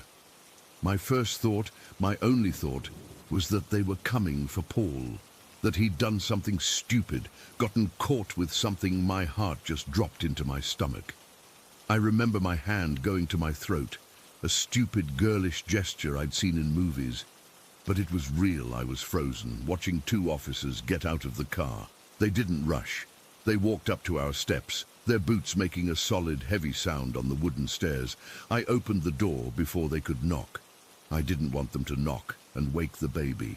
One of them, a guy with a thick mustache, looked at me with this tired expression. "Is your mother or Paul home?" he asked. I just nodded. My voice gone, I turned and went to get my mum. I remember the feeling of the hallway carpet under my bare feet, the way I pushed her door open. She was still asleep. I shook her shoulder. "Mom, cops are here." She woke up fast, her eyes wide with the same fear I'd felt. She pulled on a robe and went out to the living room. I stayed in the hallway just out of sight, listening. I could hear the low rumble of the officers' voices and my mom's higher strained. Then I heard Paul's voice. He'd come out of the bedroom from the other side, the one that connected to the living room. He sounded weird, not high, not exactly hollow. Empty. The mustached officer asked, "Can you tell us what happened here earlier today, sir?" And Paul started talking. His words come back to me in fragments, even now. He said his friend Luke had come over late the night before. Luke was a regular, a seasoned user, is what people called him. He'd been around. He was always nice to me, in a way that felt a little sad. He'd always greet me with a, "Hey, sweetie," and after I had the baby, it changed to, "How's the baby?" He'd say it every time he saw me. It was his thing. Paul told the cops that Luke had shown up already pretty intoxicated, that they'd hung out for a bit in the living room, but that Luke had gone into the kitchen and just fallen. Paul said he heard a thud, went in, and found Luke on the floor. He said he thought Luke had just passed out. People passed out all the time. It wasn't a big deal. So he said he left him there. He went to bed. My skin went cold listening to this. He left him there. Paul said he woke up a few hours later, needed to use the bathroom, and went past the kitchen. He said he glanced in and something looked wrong. He said Luke was blue, his lips, his face, a weird cold blue. He said he ran over and tried to do CPR, but he described it as foul. He said there was vomit, and the taste of it, the smell, was foul. He kept using that word, foul. He said he called 911 then, but it was too late. The cops had already gotten the call, a report of a dead body at our address. I remember sliding down the wall in the hallway, sitting on the floor, my knees pulled up to my chest. Luke was dead. He died right there, in our kitchen, on that sticky floor I'd been staring at just minutes before. I thought about him saying, "How's the baby?" to me just a couple days ago. And now he was gone. The finality of it was a physical weight on my chest. The police asked more questions, their voices a calm, professional drone. They took Paul outside to talk to him alone. My mom came back into the hallway, her face pale and tight. She saw me on the floor and just shook her head, her eyes full of a scared, helpless look I knew too well. We didn't speak. There was nothing to say. After a while, the police left. They didn't take Paul. They said it was an apparent overdose, pending the coroner's report. The rest of the day was a blur of silence and tension. My mom cleaned the kitchen obsessively, scrubbing at that sticky spot on the floor with a kind of frantic energy until her knuckles were raw. It didn't help. The stickiness was still there. It was like the floor itself was remembering what had happened, holding on to it. Paul just sat in his recliner, not moving, not watching TV, just staring at the wall. He looked old. He looked like a ghost of himself. I tried to avoid him, staying in my room with the baby, but the trailer was too small to really get away from anyone. Every time I passed the kitchen, my eyes were drawn to that spot. I could almost see the shape of a body there. My mind filled in the details. The way his arm might have been bent, the way his head would have been turned. I didn't want to think about it, but I couldn't stop. The worst part was the smell. Even with the windows open and the vanilla plug-in going, I could swear I caught a whiff of it sometimes. Not the vomit, not exactly. Something else. A sweet, cloying smell, mixed with something metallic. It was the smell of sickness, of something dying. I'd be feeding the baby her mashed peas, and I'd get a hint of it and my stomach would turn. I started associating that smell with the sticky floor. They were connected, the feel of it under my feet, and that faint, horrible scent in the air. The day dragged on, minute by agonizing minute. The normal sounds of the trailer park, kids yelling, dogs barking, the distant hum of the highway felt muffled, like the whole world was holding its breath. I kept expecting Luke to walk through the door with his usual, "Hey, sweetie." The knowledge that he would never do that again was a cold, hard stone in my gut. Evening came. My mom made mac and cheese for dinner, but nobody ate much. Paul finally got up from his chair and went outside to smoke. I watched him through the screen door, his silhouette against the fading light. He was shaking. Not from the cold, because it was a warm night. It was a fine, constant tremor. I knew what that meant. He was getting sick. He needed a fix. He came back inside a little while later, and he looked even worse. His skin was pale and sweaty, and his eyes were darting around. Not landing on anything, he went straight to the bathroom and locked the door. I heard the faucet run for a long time. My mum and I exchanged a look, but we didn't say anything. What was there to say? We were trapped in this with him. I put the baby to bed, reading her the same little board book over and over until her eyes finally closed. The silence in the trailer felt heavy, suffocating. I went to my own room and tried to sleep, but every time I closed my eyes, I saw that sticky patch of floor. I saw Luke's blue face. I heard Paul's hollow voice saying the word foul. I must have finally drifted off, because the next thing I knew, it was the middle of the night. I woke up because I had to pee. My room was at the end of the hall, right next to the bathroom and across from the kitchen. I opened my door and the hallway was dark. The only light was a faint glow from the living room window, casting long, distorted shadows. I took a step out, and my bare foot landed on the linoleum at the edge of the kitchen. It was sticky. Of course it was sticky. I was halfway to the bathroom when I heard it. A voice, clear as day, coming from the kitchen. "How's the baby?" It was Luke's voice, not a memory, not my imagination. It was his voice, with his exact intonation, the way he always said it. A little gravelly, a little tired, but friendly. It came from right where he had died. I froze. My blood turned to ice water in my veins. I couldn't breathe. I couldn't move. I just stood there in the dark, my heart hammering against my ribs so hard I thought it would break them. I stared into the blackness of the kitchen, expecting to see a shape, a shadow, something.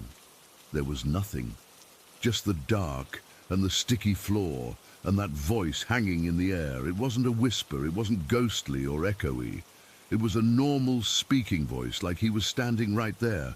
The familiarity of it was what made it so terrifying. It was so him. I don't know how long I stood there. It could have been 2 seconds or 2 minutes. Time stopped. The only thing that existed was that voice and the paralyzing fear that had locked my joints.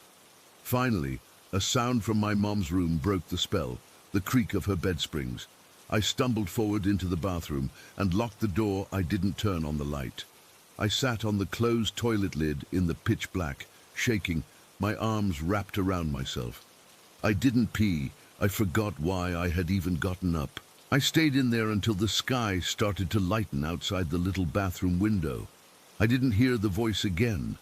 When I finally crept out, the trailer was silent. The kitchen was just a kitchen, but I knew what I had heard. I never told anyone about it. Not my mom, not anyone. What would I say? I heard a dead man ask about my baby. They'd think I was crazy, or high, or both. I just carried it with me, this secret, horrible knowledge that something of Luke had stayed behind in that kitchen, stuck to the floor, just like the grime I could never scrub away. Life, such as it was, went on. Paul got worse. The incident with Luke seemed to break something in him that was already cracked. About 6 months later, I was walking through the park, pushing my daughter in her stroller. I had to pass by Luke's old trailer. It was empty, had been since he died. The grass was overgrown and the steps were sagging. As I got closer to it, I felt a knot of dread in my stomach. I tried to walk faster to just get past it, and then I heard it again. The same voice coming from the direction of that dark, empty trailer. Not loud, but perfectly clear, like he was standing right on the porch. "How's the baby?" It was exactly the same. The same 3 words, with the same inflection. I didn't stop. I didn't look. I just grabbed the handle of the stroller and ran, the wheels bouncing over the ruts in the dirt road. My daughter starting to cry from the jostling. I ran all the way home, my lungs burning, and I didn't look back. A few weeks after that, Paul was gone. He didn't come home one night. My mum was frantic, calling everyone he knew. A couple days later, the police came back. They'd found a body in a tent in the woods on the edge of town. A small fire from a lit cigarette had caught the tent on fire. The body was too badly burned to identify by anything but dental records. It was Paul. They said his system was full of heroin laced with fentanyl. It was only after he was gone that the full story came out, in bits and pieces from people he used with. He'd confessed to one of them on one of his bad nights, the night Luke died, after Luke had fallen in our kitchen, after Paul had thought he was just passed out. Paul had gone through Luke's pockets, he'd found his syringe, and he'd used it. He'd shot up with Luke's stuff right there in the trailer while Luke's body was cooling on the kitchen floor a few feet away. He used the syringe of a dead man, and then he went to bed. That was the part I could never get out of my head, the sheer, ugly horror of it. The foulness he'd talked about wasn't just the vomit. It was the whole situation, the moral rot of it. He'd stolen from his dead friend and then left him there, and then, months later, he died in fire, overdosed and alone. The memory of Luke's voice and the knowledge of what Paul did, it all got tangled up together in my head. The sticky floor, the blue face, the voice in the dark, the confession, the fire. It was one long, continuous nightmare. I moved out of that trailer park as soon as I could. I got a job, a crappy apartment, anything to get away. But you can't ever really get away from something like that. I still check on my daughter every night before I go to bed. I stand in her doorway and listen to her breathe.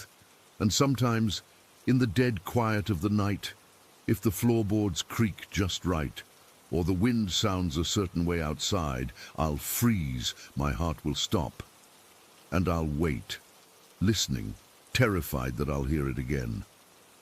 Those 3 simple, friendly, horrifying words from a man who should have been gone, asking about the baby he'd never even met. Story 10. So, I've never really believed in ghosts or anything like that. I mean, I've seen movies and heard stories, but it always felt like stuff people made up for attention. But what happened to us in Lanzarote last year, I still can't wrap my head around it. I'm just going to write it all down because I need to get it out, and maybe someone here will have an idea of what the hell went on. We were on holiday, just me and my parents, staying in this hotel that looked nice in the photos, but felt off the second we walked in. It was one of those package deals, you know, where everything's supposed to be easy and relaxing, but from the moment we got there, things started feeling wrong. We arrived in the morning around 10 o'clock. The flight had been fine, a bit bumpy, but nothing crazy. When we pulled up to the hotel, it was this big white building with palm trees everywhere, and the sun was blazing hot. I remember thinking it looked kind of sterile, like one of those places that's too clean to feel real. Check-in was quick, and the guy at the front desk handed us the keys without much of a smile. He just pointed us toward the elevator and said our room was on the 4th floor. We took the elevator up, and it smelled like chlorine and old carpet, which I didn't think much of at the time. The room itself was okay. It had a living area with a couch and a TV, and then 2 bedrooms off to the side. My parents took the bigger one, and I had the smaller one next to it. The walls were this beige color, and there were these weird, abstract paintings that didn't make any sense. I dropped my bags on the bed in my room and went to open the balcony door. The view was nice. You could see the pool and the ocean in the distance, but the air felt heavy, like right before a storm. My dad started complaining almost right away. He said his back was hurting, which isn't unusual for him, but this was different. He described it as a deep, aching pain that started the second we walked into the room.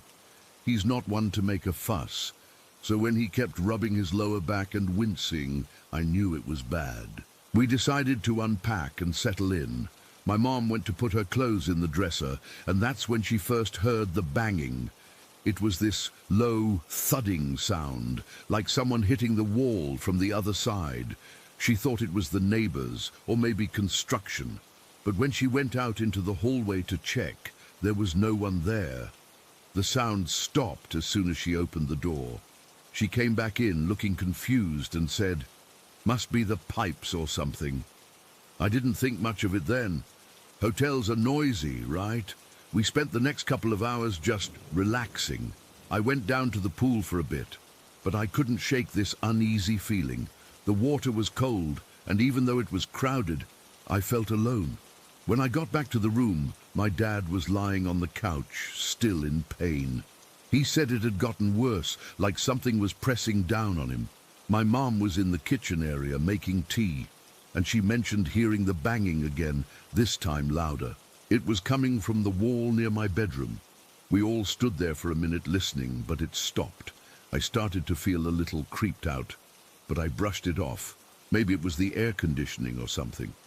Then around 4 in the afternoon, things got weirder.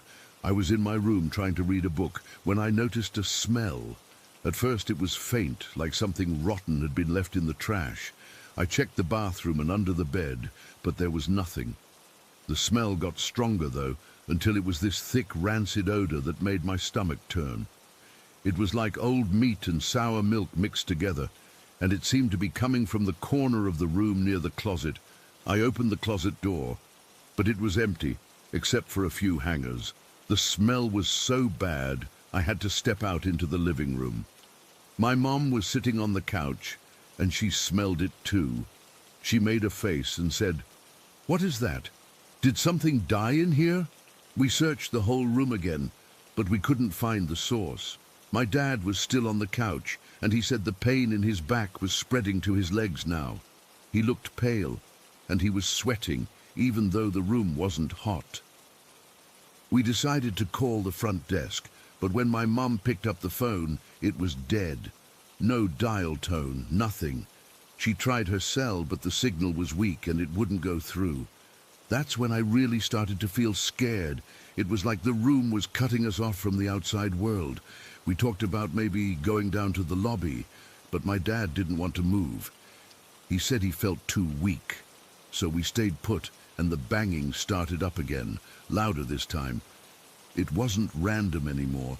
It was rhythmic, like someone pounding on the wall every few seconds. My mom went over to the wall and put her hand on it.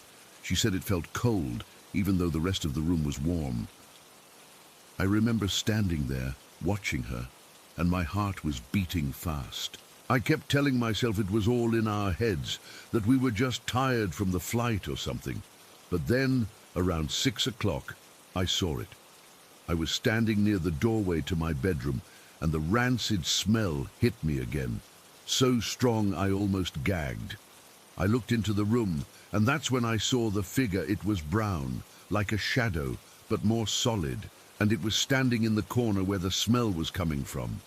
It wasn't tall, maybe about my height, and it had no distinct features, just this dark brown shape that seemed to ripple like heat haze on a road. I froze. I couldn't move or scream. I just stood there, staring. It didn't do anything at first, just stood there, and then it started to move toward me. Not walking, but gliding, like it was floating an inch off the ground. My breath caught in my throat, and I felt this cold sweat break out all over my body.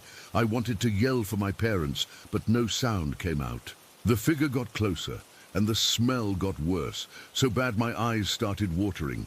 I could see it more clearly now. It was like a person-shaped blob, but with no face, no arms, just this brown mass that seemed to suck the light out of the room.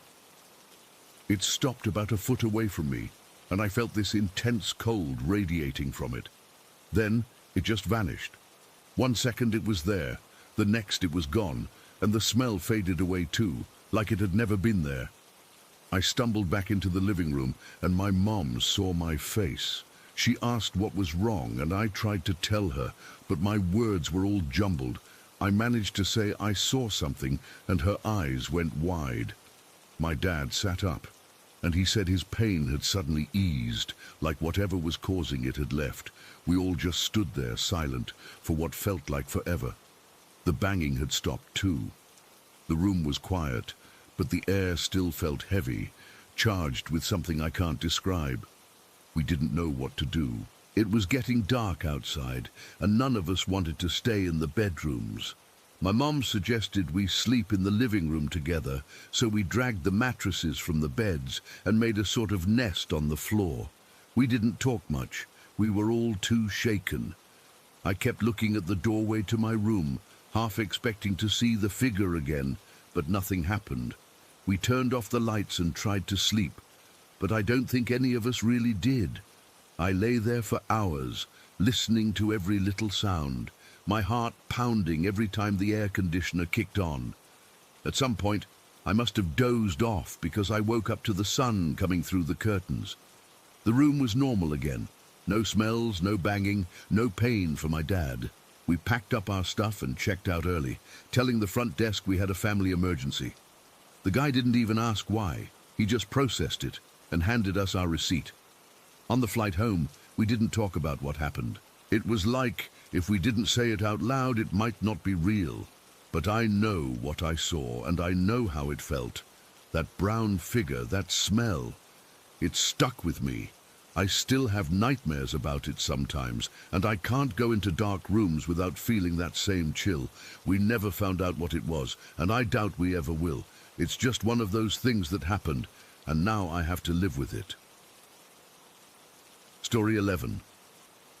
My room, the one I'd shared with my siblings since we were little kids, was at the end of the hallway. It was always the coldest room, even in summer. The main feature was this huge old cupboard that stood right next to my side of the bed. It was tall, almost touching the ceiling, with two big glass panels in the front doors. My dad said it was an antique, probably from the 1920s. It was made of this dark, heavy wood that always felt damp to the touch, no matter the season. I was lying in bed, my back to my sibling who was already asleep, breathing deep and steady. I'd just drifted off myself when a sound jolted me awake. Not a jump-scare jolt, but a slow, creeping dread that started in my stomach and crawled up my spine. It was a sharp, steady rattling, like someone was running a stick along a picket fence, but faster, more frantic. I lay there, frozen, listening.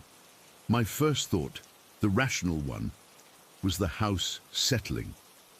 It's an old house, it creaks and groans all the time, or maybe it was the pipes, but this was different. This was a focused, rhythmic noise. It was coming from the cupboard. I slowly, so slowly, turned my head on the pillow. The room was dark, but a sliver of moonlight cut through the gap in the curtains, illuminating the glass panels of the cupboard doors, and I saw them shaking. Not a lot, just a faint, persistent tremor that made the old glass quiver in its frames.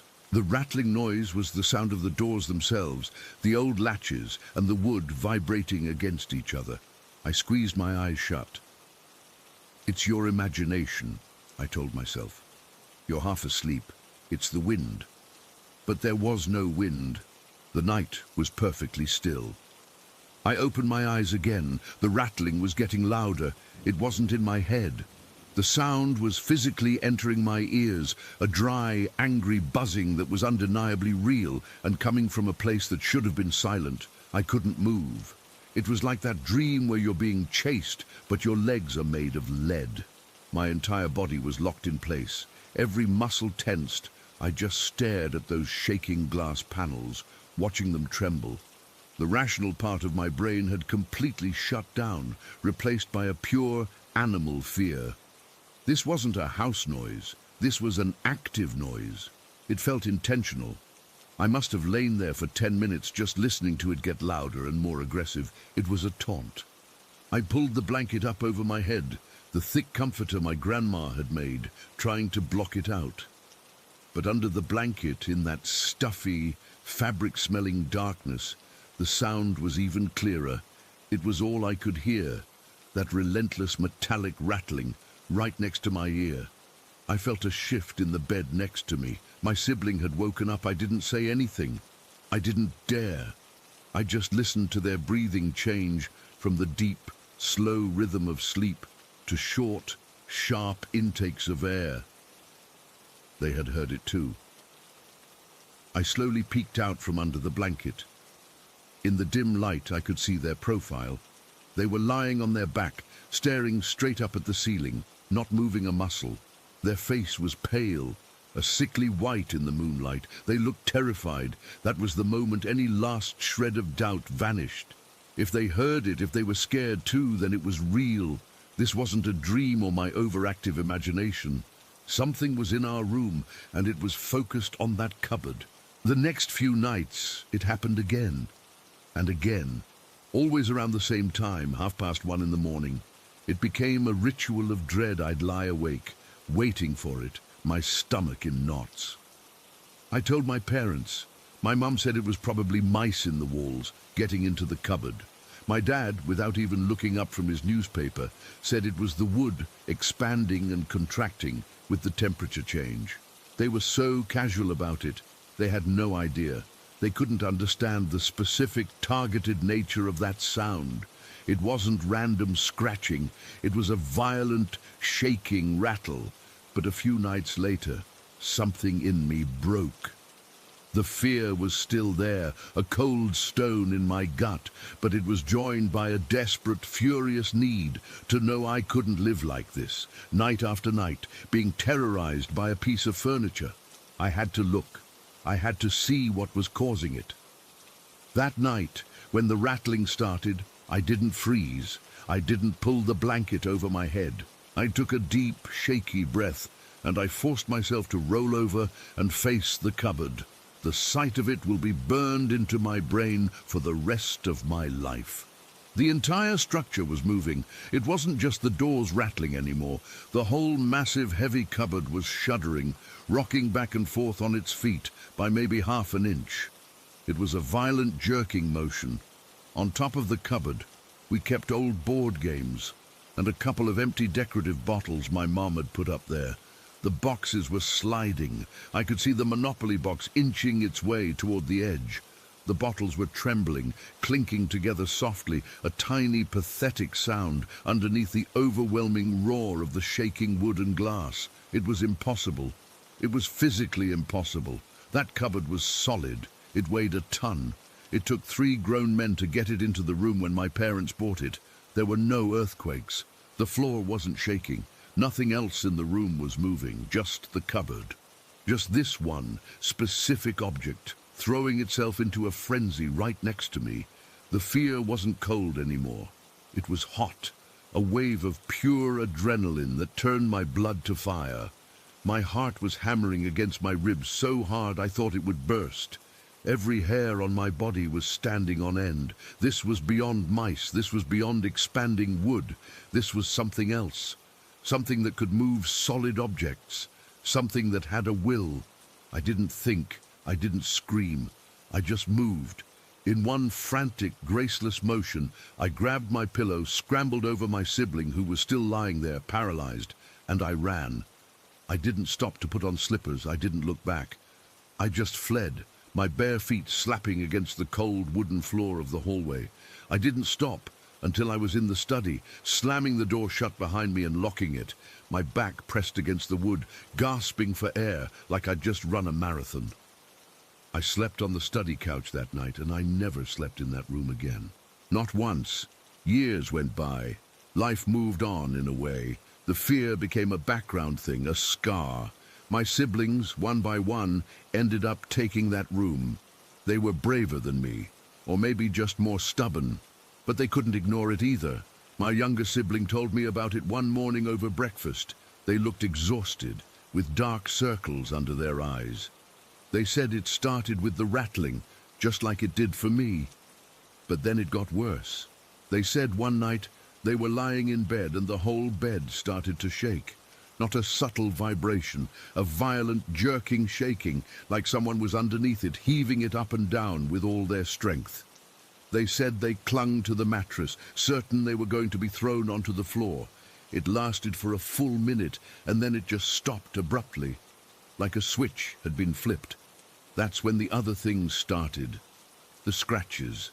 We'd all wake up with them, me in the study, my siblings in their rooms. Thin, red, superficial lines, usually on our arms or our backs. They didn't hurt, not really. They were just there, like something had lightly dragged a fingernail across your skin in the night. We started getting sick more often too, just little things. Colds that lingered, stomach bugs, constant low-grade headaches. The house just felt sick. It felt drained. The final straw was my dad. My dad is a big, stoic man, a former mechanic with hands like leather and a complete disbelief in anything he can't fix with a wrench. He never showed fear. But one day he just left. He packed a bag and moved into a short-term rental apartment. He didn't give a big speech. He just said he couldn't sleep in the house anymore. He said the air was too thick to breathe. Seeing him, this pillar of unshakable practicality, admit defeat without ever actually saying the words, that was more terrifying than the shaking cupboard. If whatever was in that room could break my dad, it could break anything. We never talked about it as a family, not directly. It was the unspoken thing, the elephant in every room. We all just knew. We knew the room was bad. We knew something was in there. We didn't know what to call it, so we didn't call it anything. We just avoided it. The door was usually kept closed. The terror moment for me, the one that solidified it all, wasn't just seeing the cupboard shake. It was the specific, horrifying understanding that came with it. This wasn't a ghost that moaned and chains rattled. This was something that interacted with the physical world. It could move things. It could shake a bed. It could, we suspected, leave marks on our skin. It had a physical presence, a force. It was malevolent. It wasn't just a spooky feeling. It was an active, intelligent hostility focused on that one room, and by extension, on us. I'm an adult now. I still live here for complicated reasons. The house is quieter now, or maybe I've just gotten better at ignoring the hum of wrongness, but that room remains empty. No one will sleep in it. Sometimes, if I have to walk past the door late at night, I'll hurry my steps, my heart doing that familiar, frantic dance in my chest. I don't know what was in there, I don't know what it wanted. I just know that on a quiet winter night, it showed me a glimpse of its power, and that was enough. It was more than enough. I saw the cupboard shake, and I knew with a certainty that has never left me that we were not alone in that house, and whatever was with us did not wish us well. And to this day, I still don't know what it was. Story 12. I've always had this thing where I see shadows in the corner of my eye. It's been happening for as long as I can remember, just quick, dark blurs that dart away when I turn my head. Most of the time, I brush it off. Everyone gets those little visual glitches, right? But deep down, I knew it was different. They felt aware, like they were watching me. And sometimes I'd catch myself almost nodding or smiling at them before I caught myself. And that's when the creepiness would set in. It was like my brain was tricking me into treating them like people, and that alone made my skin crawl. That particular evening, I decided to go for a run. It had been a rough day, work was piling up, and I felt this heavy, restless energy buzzing under my skin. The kind that makes you want to move, to outrun whatever's nagging at you. So I laced up my sneakers, threw on an old grey hoodie and some jogging pants, and headed out just as the sun was starting to dip below the rooftops. The air was cool, but not cold, with that damp, earthy smell you get after a light rain. My neighborhood is usually pretty quiet around that time, just the hum of distant traffic and the occasional dog barking from someone's yard. I started off slow, my breath puffing out in little clouds, my feet hitting the pavement in a steady rhythm. Left, right, left, right. It felt good to push myself. to focus on the burn in my legs instead of the weird shadow stuff. But as I picked up speed, I couldn't shake the feeling that something was off. You know how sometimes you just get that prickling on the back of your neck, like you're being watched? That's how it was. I kept seeing those peripheral shadows, flickers of darkness darting between trees or behind parked cars. Normally, I'd ignore them, but tonight they seemed closer, more defined. I was about halfway through my usual loop, passing by this row of old oak trees that line the street, when it happened. Out of nowhere, this human-shaped shadow bolted straight toward me from the side. It wasn't like the others. This one was solid, dark as ink, and it moved with a speed that made my heart jackhammer in my chest. But the worst part was its arm. It pulled back like it was winding up to swing at me, like it was going to punch me right in the face. My body froze up completely. I couldn't move, couldn't scream, couldn't do anything but throw my arms up to shield myself. I braced for impact, my muscles tensed so tight they ached, my eyes squeezed shut. But nothing happened.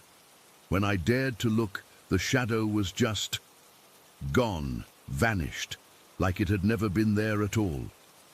The street was dead silent. No birds, no cars, not even the wind rustling the leaves. It was so quiet I could hear the blood pounding in my ears. I stood there for what felt like forever, my arms still raised, my breath coming in ragged gasps. My hands were trembling so bad I had to clench them into fists to make it stop. I kept scanning the area, half expecting it to reappear, but there was nothing. Just the empty street and the fading evening light. After a minute or two, the normal sounds slowly trickled back. A dog barking somewhere, a car engine starting up a few blocks away, but the silence had left a void, and now everything felt too loud, too sharp. I forced myself to lower my arms and take a step forward. My legs felt like jelly, and I had to lean against a tree to steady myself. The bark was rough under my palms, and I focused on that sensation to ground myself. This wasn't like the other times. This was different. This felt intentional, like it was targeting me. I decided to cut my run short and head home. Every shadow I passed made me jump. A trash can lid, a stray cat, even my own elongated shadow stretching out in front of me. I kept glancing over my shoulder, my heart rate refusing to settle. By the time I reached my house, I was drenched in cold sweat, and my hoodie was sticking to my back. I fumbled with my keys at the front door, my hands still shaking, and finally got inside, locking the door behind me and leaning against it for a second to catch my breath. The house was dark and quiet, same as I'd left it. I flipped on the lights in the hallway, the sudden brightness making me blink. Everything looked normal. The couch where I'd left a blanket crumpled up, the TV remote on the coffee table, the faint smell of coffee from this morning. But that heavy, eerie feeling from outside had followed me in. It was like a weight pressing down on my chest, making it hard to breathe properly. I went to the kitchen to get a glass of water, my footsteps echoing in the stillness. As I filled a glass from the tap, I couldn't help but peer into the dark corners of the room. Nothing there. I told myself I was being paranoid, that the run had just spooked me more than usual. But then I heard it, a soft creak from upstairs. My blood ran cold. I froze mid-sip, the water tasting metallic in my mouth. The house is old, so it creaks all the time, but this was different. It sounded like a footstep. Slowly, I set the glass down on the counter, the clink unnaturally loud in the silence. I tiptoed to the bottom of the staircase, my heart thudding against my ribs. The upstairs hallway was dark, but from where I stood, I could see a sliver of light from the street lamp outside, filtering through the window up there. And then I saw it. A shadowy figure walking past the doorway to my bedroom. It was tall, human-shaped, just like the one from outside, but this one moved calmly, almost casually, like it belonged there. My brain short-circuited. For a split second, I almost called out, thinking it was my aunt or someone else, But then I remembered. I was alone. No one else was supposed to be home. My aunt was at work and wouldn't be back for hours. Yet there it was, moving like it had every right to be there. I felt this bizarre urge to smile, to acknowledge it, like my mind was trying to normalize the impossible. But the fear overrode it, turning my limbs to lead. I stood there, rooted to the spot, listening. No more footsteps, no sounds at all. The figure had disappeared into the darkness of the hallway. Part of me wanted to run up there and confront whatever it was, but the other part, the smarter part, was screaming at me to get out. But I couldn't move. My feet felt glued to the floorboards. I just stared up into the darkness, my breath held, waiting for something to happen. Minutes dragged by, each one stretching out like rubber. The house was so quiet, I could hear the fridge humming in the kitchen. Then, out of nowhere, the front door lock clicked, and the door swung open. I nearly jumped out of my skin, spinning around so fast I almost lost my balance. It was my aunt, home early from work. She stepped inside, looking tired but normal, hanging her keys on the hook by the door. "Hey, you're back early," she said, glancing at me. "Everything okay? You look pale." I opened my mouth to say something, to tell her about the shadow upstairs, but the words stuck in my throat. How could I explain it without sounding crazy? So I just nodded and muttered something about my run wearing me out. She shrugged and headed toward the kitchen. Completely unaware, I followed her with my eyes, my mind racing. Had I imagined it? Was it just my brain playing tricks again? But then I remembered the way the shadow had moved, so real, so solid, and the timing, her coming home right after, like some kind of sick joke. I forced myself to walk to the bottom of the stairs and peer up. Nothing, just darkness. But the feeling was still there, that invisible weight settling over me like a blanket. It was messing with me, I knew it, toying with my head. The rest of the evening passed in a blur. I helped my aunt with dinner, trying to act normal, but every little noise made me flinch. I kept glancing toward the staircase, half expecting to see that figure again, but it never reappeared.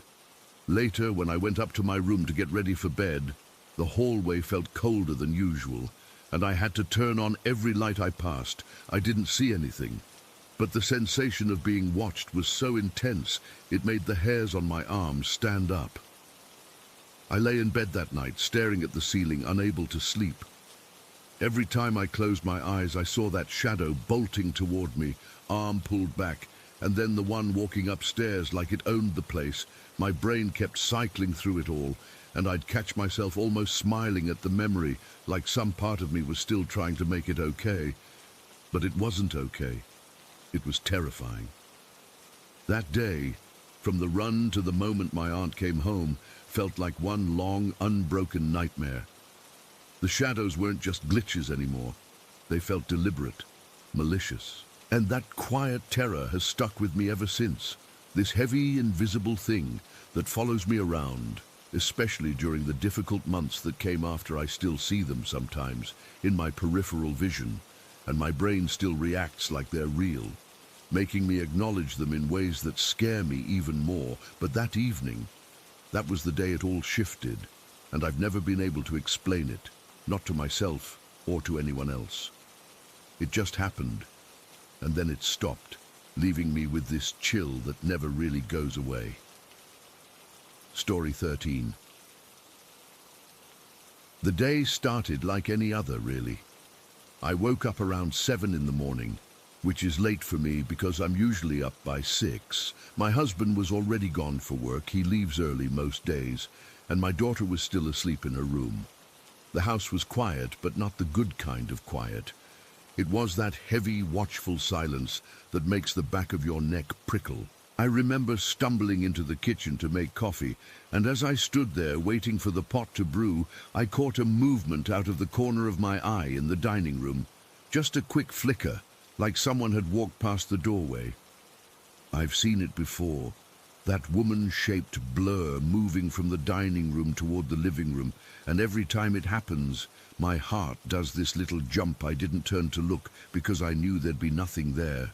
It's become almost normal, which is messed up when you think about it. I poured my coffee and sat down at the table, trying to ignore the unease settling in my stomach. My daughter came down a little while later, yawning and rubbing her eyes. She's 12, and she's been saying this house is haunted since the day we moved in. That first week, she refused to sleep in her room alone because she said she saw a lady standing at the top of the stairs, just watching her. At the time, I brushed it off as kid stuff, imagination running wild in a new place. But now I know better. She sat across from me at the table, and without even saying good morning, she looked at me and said, "Did you see her again?" Her voice was quiet, like she didn't want to spook me. I just nodded and took a sip of coffee, and she gave me this look that was way too old for her age. "I told you, Mom, it's not just me." We didn't talk much after that. She ate her cereal, and I scrolled through my phone, but I couldn't focus on anything.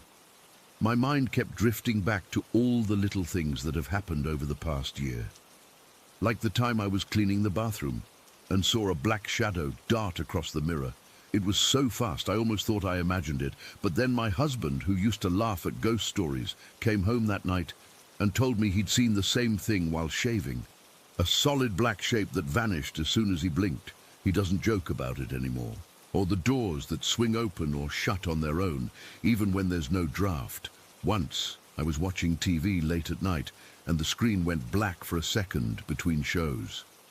In the reflection, I saw a person bending over behind me like they were picking something up, and then they stood up straight.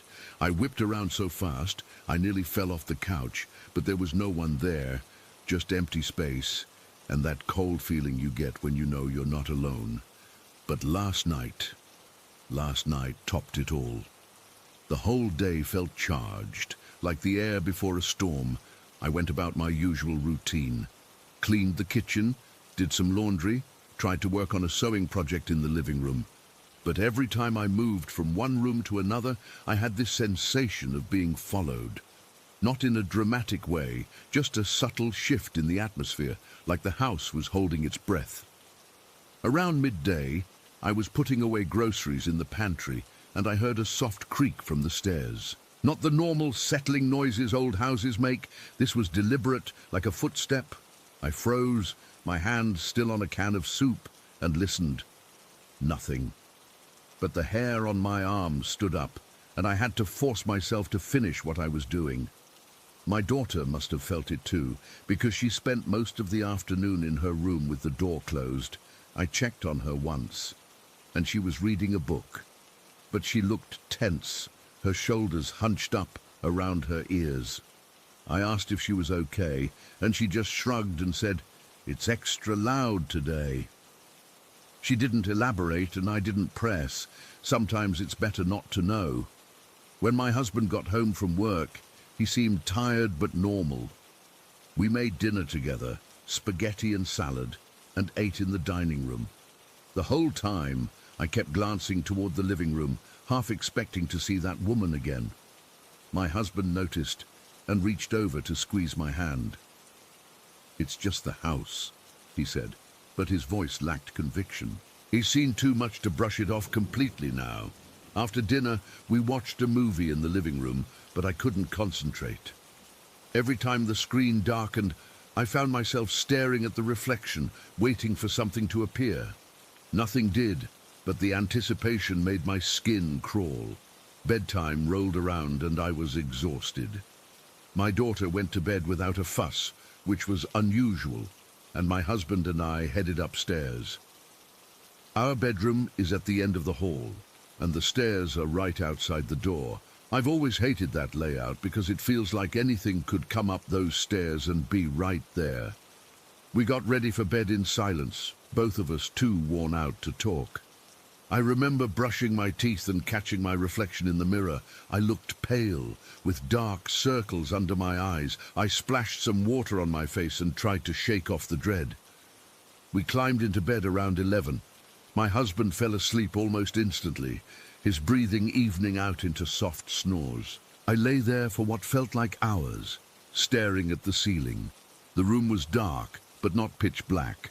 A sliver of moonlight filtered through the curtains, casting faint shadows on the walls. I could hear the occasional creak of the house, the hum of the refrigerator downstairs, but otherwise it was quiet, too quiet. I kept my eyes open, scanning the room, my ears straining for any sound that didn't belong. That's when I felt it. It started as a gentle pressure on my right hip, just above the blanket. At first, I thought it was the sheet bunching up, or maybe one of the cats. We have two, but they weren't in the room. I'd shut the door before bed because they like to jump on us at night. I shifted slightly, trying to adjust, but the pressure didn't go away. Then it moved.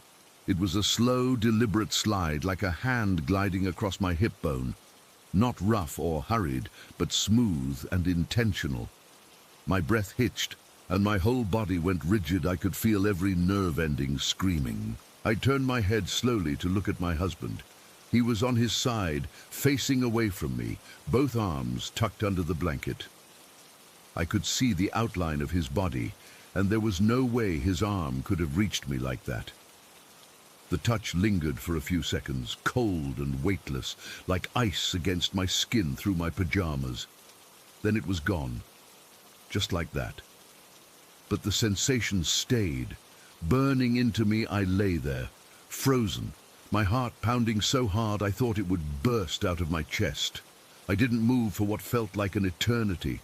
I just stared into the darkness, waiting for something else to happen. Nothing did. The room stayed silent, but the air felt thick, charged with something I can't describe. It was like the house was waiting for me to react. Eventually, I must have drifted off, but it wasn't restful sleep. I kept jolting awake, thinking I felt something again. When the first light of dawn crept through the window, I got up and left the room, not even bothering to wake my husband. I came downstairs and made coffee, but I haven't touched it. I've just been sitting here, replaying it in my head. That touch! It wasn't aggressive or painful, but it was so personal, so invasive. It felt like a claim, like whatever is in this house is making itself known in a way I can't ignore anymore. My daughter came down a little while ago and saw me sitting here. She didn't say anything, just hugged me tight before heading to school. My husband is still asleep, and I haven't told him yet. I don't know how to put it into words without sounding crazy, but I know what I felt. And I know that this house, with its history and its shadows, is more than just a building. It's alive in a way that terrifies me. And after last night, I don't think I'll ever feel safe here again. A D. Story 14. I must have fallen asleep almost instantly, because the next thing I knew, I was waking up, but not in the normal way. It was like my brain snapped online, but my body was still offline. I was lying on my back, staring up at the ceiling, and I couldn't move a muscle. Not my arms, not my legs, not even my fingers. At first, I thought I was just groggy, like when you wake up and it takes a second to shake off the sleep. But this was different. My chest felt tight, like someone was sitting on it, and I tried to take a deep breath. But it was like the air was too thick to inhale. I tried to scream, but nothing came out. Not a sound. It was as if my vocal cords had been cut. The room was dimly lit by the street lamp outside, casting long shadows across the floor. I could see the outline of the coffee table, the TV remote where I'd left it, and my dogs curled up on the rug nearby. They weren't moving. Normally, if I stir even a little, one of them will lift their head or wag their tail, but they were completely still, like statues. Whiskers was on the windowsill, and he was frozen too, his tail hanging off the edge, not twitching or anything. It was eerie, like time had stopped just for us. I tried to fight it, to force my body to respond, but it was useless. My mind was racing, screaming at my limbs to move, but they wouldn't listen. I could feel my heart pounding in my chest, so hard it hurt, and I was sweating even though the room was cool. This went on for what felt like forever, but it was probably only a minute or two. Then suddenly, everything went black, and I was asleep again. But it wasn't real sleep. It was like I was being pulled under, and then I woke up again in the exact same position. Same couch, same dim light, same unmoving pets, and again I was paralyzed. This time, the fear was worse because I recognized it. I thought, not again, please, not again. I tried to focus on something, anything, to break out of it.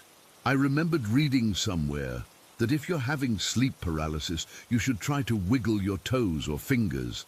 So I concentrated all my energy on my right hand, trying to make a fist. Nothing.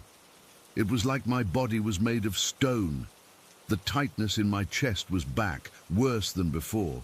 It felt like an invisible weight was pressing down on me, making it hard to breathe. I could hear the faint hum of the refrigerator from the kitchen, but it sounded distant, like it was coming from another room.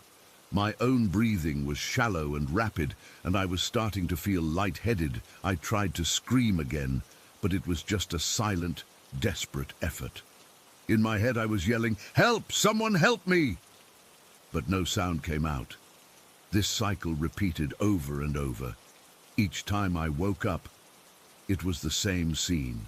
The same shadows on the wall, the same stillness from my pets. I lost count of how many times it happened. It felt like hours, but later I realized it was only about 2 hours in real time. During one of these loops, something changed. I was lying there, trapped in my own body, when I noticed a movement at the end of the couch. Out of the corner of my eye, I saw a shadowy figure. It was tall and dark, with no distinct features, just a shape that seemed to absorb the light around it. It was standing there, watching me. As soon as I noticed it, a cold dread washed over me. It wasn't just fear. It was a deep, primal terror that made my skin crawl. I tried to look away, but I couldn't move my head. The figure didn't do anything, just stood there, but its presence felt heavy, oppressive. I could feel my pulse thumping in my ears, and my breath caught in my throat. Then, as quickly as it appeared, everything went black again, and I was back in the loop. The next time I woke up, I was determined to break free. I remembered hearing that physical sensations could snap you out of sleep paralysis, so I tried to bang on the window next to the couch. In my mind, I was slamming my fist against the glass, but in reality, I couldn't move at all. It was frustrating, like being trapped in a glass box where no one could hear you. I could feel the effort straining my muscles, but nothing happened. My hands were clenched so tight that my nails were digging into my palms, but I couldn't feel the pain yet, just the pressure. The air felt thin, like I was in a vacuum, and every breath was a struggle. I kept thinking, this is it. I'm stuck here forever. The terror of that thought was overwhelming. I started to panic, my mind racing through all the things I'd heard about sleep paralysis and night terrors, but it didn't help. This felt too real, too personal. It wasn't just a bad dream, it was a prison. At some point, I noticed that the shadowy figure was back. This time, it was closer, standing right beside the couch. I couldn't see its face or any details, just this dark, human-like shape that seemed to suck the warmth out of the room. I tried to scream again, putting all my energy into it. But it was like screaming into a pillow. My throat felt raw from the effort, but there was no sound. The figure leaned in slightly, and I felt a chill run down my spine. Then, blackness again. The loops started to blur together. Each time I awoke, the paralysis felt heavier, the room darker, and the figure more menacing. I was exhausted, both mentally and physically. My body ached from the strain of trying to move, and my mind was frayed from the constant fear. I remember thinking about my mom, wishing she was home, but she was at work, and I was alone except for the pets, who were still frozen in place. It was like I was in a silent, airless world where time didn't matter. During one iteration, I focused on my breathing, trying to calm myself down. I counted in my head, 1, 2, 3, but it didn't help. The tightness in my chest was so intense that I thought I might pass out. I could feel my heart hammering against my ribs, and I was sweating through my clothes. The figure was there again, this time at the foot of the couch, and I had this irrational thought that if I looked at it directly, something terrible would happen. So I kept my eyes fixed on the ceiling, but I could still sense it, looming over me. Then something shifted. I don't know what triggered it, but I felt a sudden jolt, like an electric shock, and I snapped awake for real. This time, I could move. I bolted upright on the couch, gasping for air, my heart pounding so hard I thought it would burst out of my chest. The room was the same, dimly lit with the street lamp casting shadows, but my dogs were stirring, and Whiskers jumped off the windowsill, meowing softly. They looked confused, probably because I'd startled them. I looked down at my hands and saw blood on my palms. My nails had dug so deep into my skin that I'd broken the skin, and there were little crescent-shaped cuts oozing blood. That's when I realized I'd been clenching my fists the whole time. The pain hit me all at once, sharp and stinging, but it was a relief because it meant I was really awake. I screamed then, a real, loud scream that echoed in the quiet house. It wasn't intentional. It just burst out of me, raw and terrified. Buddy and Max started barking, and Whiskers darted under the couch. I was shaking uncontrollably, my whole body trembling like I'd been in a freezer. I scrambled off the couch, my legs wobbly, and stumbled to the light switch, flicking it on. The sudden brightness made me blink, but it didn't chase away the fear. I grabbed my phone from the coffee table and called my mom, my hands shaking so badly I could barely dial. When she answered, I was sobbing, barely able to form words. I kept asking her, "Are you real? Am I awake?" over and over, until she calmed me down. She told me she was on her break and that everything was okay, but I could hear the worry in her voice. I made her describe things, what she was wearing, what she'd had for dinner, just to confirm that this was reality and not another loop. After we hung up, I didn't know what to do with myself. I paced around the living room, checking the locks on the doors and windows, even though I knew it was irrational. The fear was still there, clinging to me like a cold sweat. I kept looking over my shoulder, half expecting to see that shadowy figure again, but the room was empty except for me and the pets, who were now acting normally, sniffing around and looking at me like I'd lost my mind. I stayed up the rest of the night, too scared to close my eyes. Every time I felt sleepy, I'd pinch myself or splash water on my face. I set alarms on my phone to go off every 30 minutes, just in case I dozed off and got trapped again. The thought of going back to sleep was terrifying. I kept replaying the loops in my head, each one feeling more vivid and horrifying than the last. The memory of that figure, the paralysis, the suffocating silence, it was burned into my mind. For days after that, I barely slept. I'd catch myself nodding off and jerk awake, my heart racing. I started drinking coffee at all hours, which only made me more jittery. My mum tried to reassure me, saying it was just sleep paralysis, something that happens to a lot of people, but it didn't feel like just anything. It felt like I'd been to hell and back, and part of me was still there. Even now, weeks later, I'm still on edge. I sleep with the lights on and keep the TV playing softly in the background, just for noise. I've read up on sleep paralysis, and I know it's supposed to be harmless, but that doesn't make it any less frightening. What happened that night felt too real, too personal, and I can't shake the feeling that it might happen again.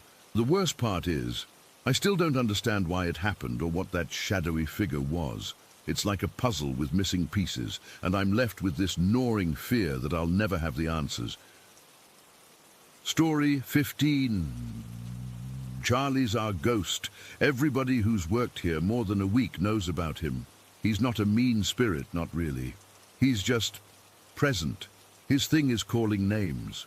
You'll be standing at the podium, watching the floor, and you'll hear a man's voice, clear as day, call out a name from an empty corner. Sometimes it's a name you recognize, sometimes it's not. He also likes the bathroom doors, especially the ones in the men's room near the high-limit slots. He'll rattle them, or you'll hear a stall door unlock and swing open on its own. It's creepy, sure, but it's familiar. It's part of the job. You learn to shrug it off, maybe say, "Quiet night, Charlie," and go about your business. But about a month ago, things started to feel different. It's hard to explain, but when you've been around this kind of energy for a while, you develop a sense for it. It's like a sixth sense that lives in the pit of your stomach. Charlie has a feeling to him, a kind of sad, lonely, but ultimately harmless presence. This new thing, whatever it is, feels nothing like that. It started with the shadows. I first noticed them about 4 weeks back. It was a slow Tuesday. Must have been around 2 in the morning. I was doing a walk around the slot floor, just making my rounds, checking on the few players we had.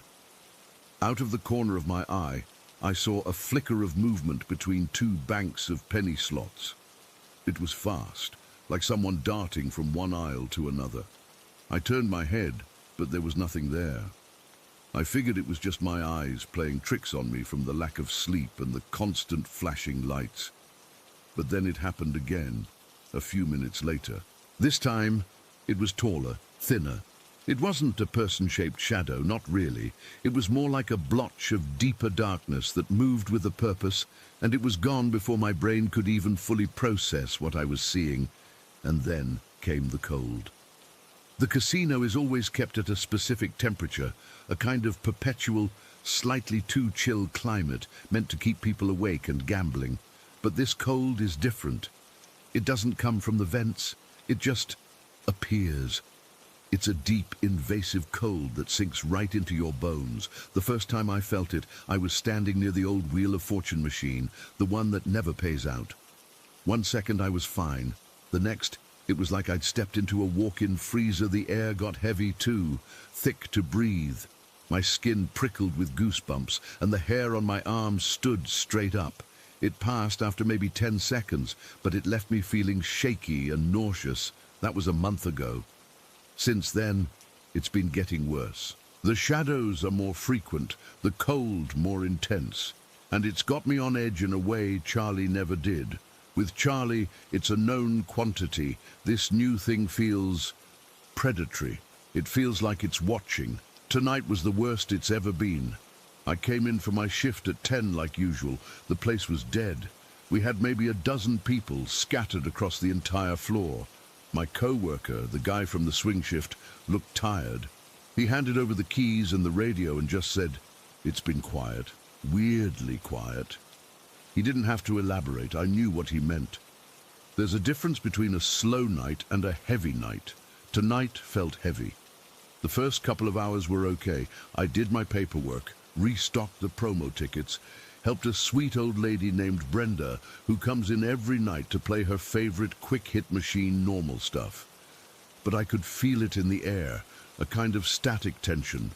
I found myself looking over my shoulder more than usual, my eyes constantly scanning the dimly lit corners between the slot banks. It started just after midnight. I was at the cashier's cage, getting change for a player. I felt that familiar drop in temperature. This time, it was so cold my breath fogged for a second in front of my face. The cashier, Sarah, looked at me, her eyes wide. "You feel that?" she whispered. I just nodded. We both stood there for a moment, not moving, just listening. The usual casino sounds, the chiming of the slots, the distant clatter of a roulette ball, seemed muffled, like we were underwater. The cold passed and I went back to the floor. That's when I saw the first real shadow of the night. It wasn't a flicker, it was a full-bodied shape, a tall, impossibly thin silhouette of pure black, standing at the far end of an aisle near the restrooms. It was there for a full 2 seconds, just standing, and I swear it felt like it was looking right at me. There was a sense of intelligence to it, a malevolent curiosity. My heart just dropped into my stomach. I froze, my hand gripping the edge of a slot machine for support. Then it was gone. It didn't fade or walk away. It just vanished, like a TV screen being turned off. I tried to tell myself I was just tired. I got a coffee from the break room, my hands shaking so bad I sloshed some on the counter. The break room felt safe, with its bright fluorescent lights and the hum of the vending machines, but I couldn't stay in there. I had a job to do. For the next hour, it was a constant game of cat and mouse with my own peripheral vision. Every shift of light, every reflection in the dark screen of a turned-off machine made me jump. The cold spots came and went, each one lasting a little longer, feeling a little deeper. I started to feel a headache building behind my eyes, a dull, throbbing pressure. Around 2 in the morning, Brenda cashed out and left. She gave me a worried look on her way out. "You okay, honey? You look like you've seen a ghost." I almost laughed. If only it were just Charlie. After she left, the floor was practically empty. There was one guy playing video poker at the bar, and that was it. The emptiness made it worse. The vast, dark space of the casino felt like it was closing in on me. The colourful lights from the machines, which are usually kind of cheerful in their own garish way, started to feel aggressive, like they were highlighting the darkness between them rather than fighting it off. I decided to do another walk, just to keep moving, to feel like I had some control. My footsteps echoed way too loud on the tile pathway that cuts through the carpet. I walked past the high-limit area, a cordoned-off section with plush chairs and newer machines. It was dark and quiet over there, and that's where I saw it again. This time, there were 2 of them. They were shorter, denser than the tall one I'd seen earlier. They were crouched low to the ground, near the base of a Dragon Link machine. They looked like they were conversing. There was a quick, twitchy movement between them, like 2 insects communicating. I stopped dead in my tracks, my blood running cold. Colder than any of the cold spots had made me feel. I couldn't breathe. I just stood there, maybe 20 feet away, watching these 2 pools of absolute blackness twitch and shudder on the floor. One of them turned. It didn't have eyes, it didn't have a face, but I knew it was turning toward me. I felt its attention lock onto me like a physical weight. The air in my lungs turned to ice. The other one stopped moving, and also seemed to orient itself in my direction. I have never felt a fear so pure and so complete. It wasn't just being scared. It was a deep, primal terror that told me I was prey. I was looking at something that was fundamentally wrong, something that did not belong in my world. My legs felt like jelly. Every instinct was screaming at me to run, but I was paralyzed. And then they were gone. Not with a poof, but with a sudden absence, like they had never been there at all. The spell was broken. I gasped, stumbling backward, my heart hammering against my ribs so hard I thought it would burst. I turned and practically ran back toward the main floor, toward the light and the sound of the one remaining video poker machine. I leaned against the Players Club desk, trying to catch my breath, trying to look normal for the security cameras. My whole body was trembling. I could still feel that thing's attention on me, like a cold spot that had settled inside my soul. The rest of the shift was a blur of anxiety. Every minute felt like an hour. I jumped at every little noise. The rattle of the ice maker in the break room made me yelp. The sound of the men's bathroom door swinging shut on its own, probably just Charlie, nearly sent me through the ceiling. I was a nervous wreck. I kept my back to the wall as much as I could, my eyes constantly scanning, searching for any movement in the darkness. When the sun finally started to come up, casting a weak, grey light through the front windows, it felt like a reprieve. The guy at the bar left. The day shift manager came in, looking fresh and cheerful and completely oblivious. I didn't say a word to him about any of it. What would I say? "Hey, Dave, I think we have a new ghost." And it brought friends who looked like they crawled out of a nightmare. I clocked out at 6 on the dot and practically ran to my car. The morning air was warm, but I was still shivering.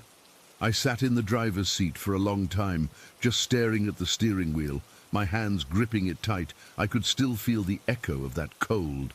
and the memory of those two dark shapes crouching on the floor was burned into the back of my eyelids. I drove home, my mind racing. Is it a new ghost? Is it something that was always here and is just now waking up? Or is it something else entirely, something that followed someone in, or something that's been drawn here? I don't know.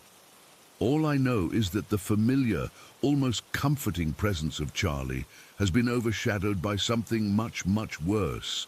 The casino used to feel like a second home, a weird late-night home, but a home nonetheless. Now it feels like a hunting ground, and I have to go back there tonight. I'm sitting in my living room now with all the lights on, trying to convince myself to get some sleep.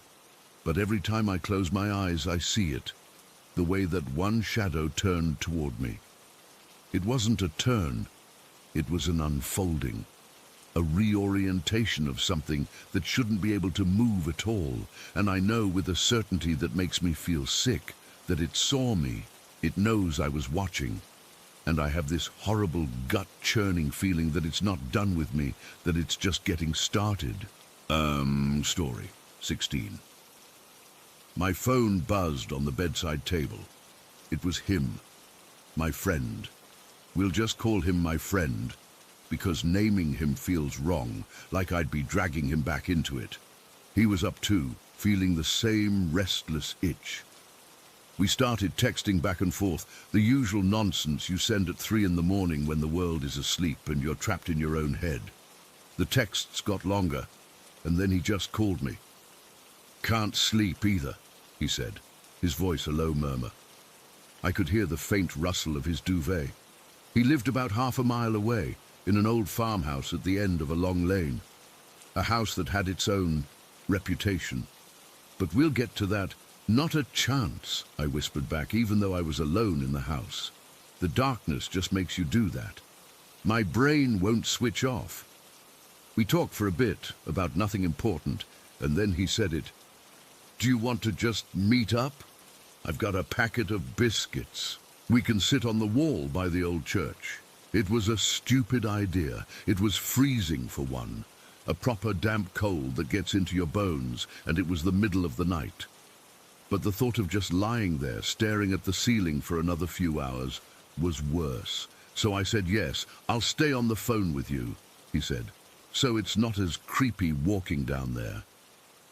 I pulled on a hoodie and a pair of jeans that were lying on the floor, not even bothering with a proper jacket. I remember my fingers were clumsy with sleep and cold as I fumbled with the front door lock, trying to be quiet so I wouldn't wake my mam.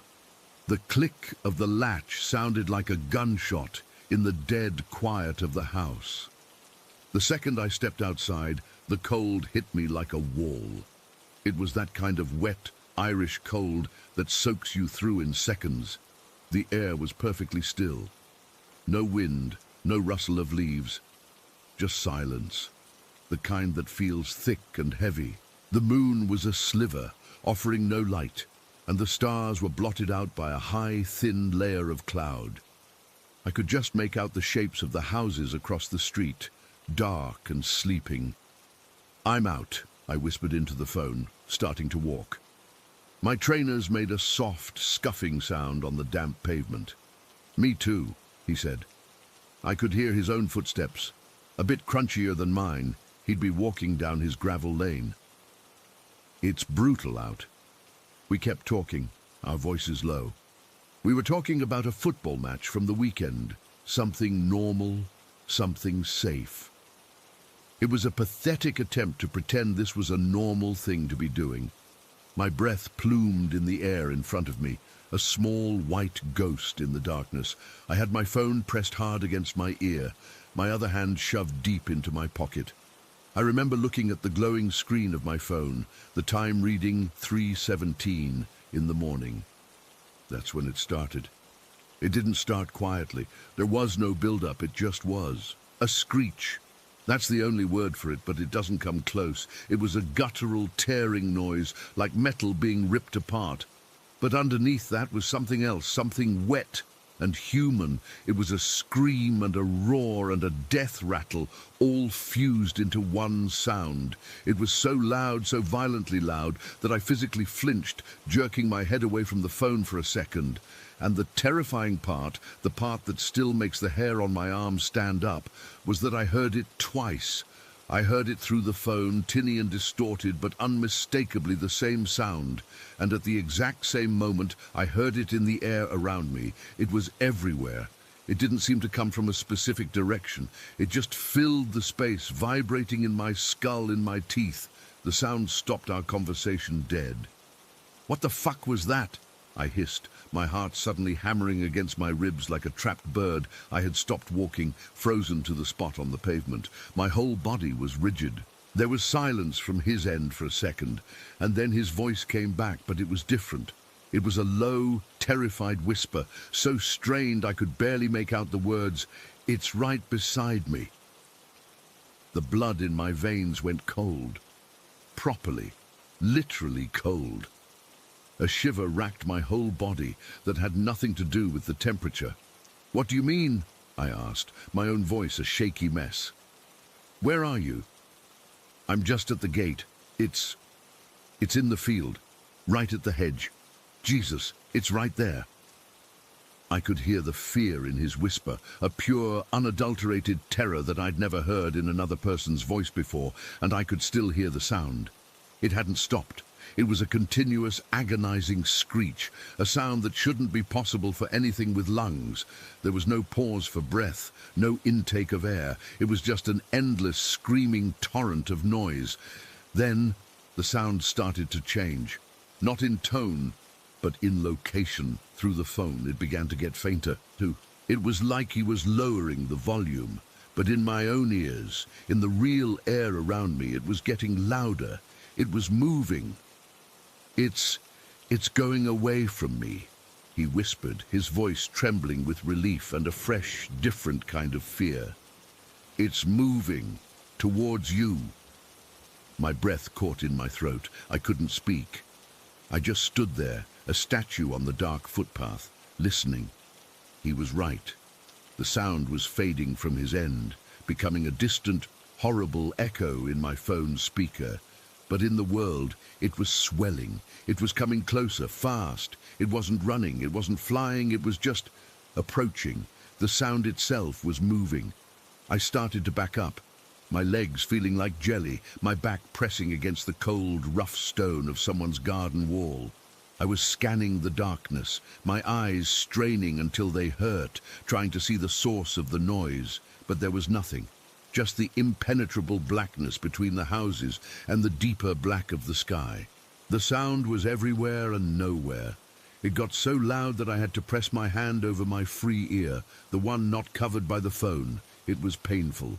It was a physical pressure in my eardrums, a vibration in the fillings of my teeth. The screech was that mix of human and animal, a sound of pure agony and rage, and it was bearing down on my position. And then it was overhead. I don't know how to explain it, but the source of the sound went directly above me. The noise didn't change pitch or tone, but its location did. It was no longer in front or behind. It was up. I instinctively ducked, my shoulders hunching, as if I expected to be hit by something. I looked up, but there was nothing, just black, starless sky. The sound was emanating from a point directly above my head, a sonic abscess in the night. It felt like it was right on top of me for a solid 10 seconds, a lifetime of that screaming, breathless noise drilling into my brain. I was trembling all over, a full-body shake I had no control over. My jaw was clenched so tight it ached. I thought I was going to be sick, and then, as suddenly as it had focused on me, it began to fade. The sound moved away, continuing in the direction it had been going. The overwhelming, deafening roar directly above my head diminished, becoming a loud screech from down the road, then a moderate one, then a faint, horrible wail in the distance.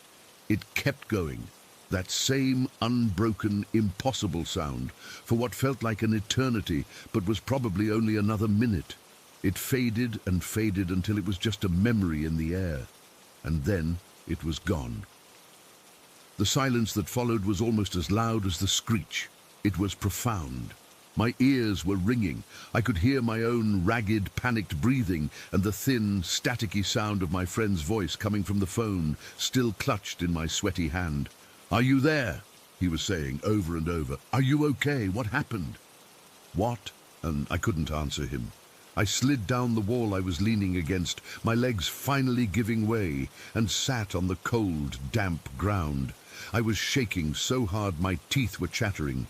The cold I'd felt before was nothing compared to the icy dread that was sitting in my stomach now. "It went over me," I finally managed to croak out. "It went right over my head." We stayed on the phone for a few more minutes, not saying much, just listening to the silence, both of us trying to process what had just happened. The plan to meet up was forgotten. We both just went home. I walked back to my house in a daze, my head on a swivel, jumping at every shadow. Getting back inside felt like crossing a finish line.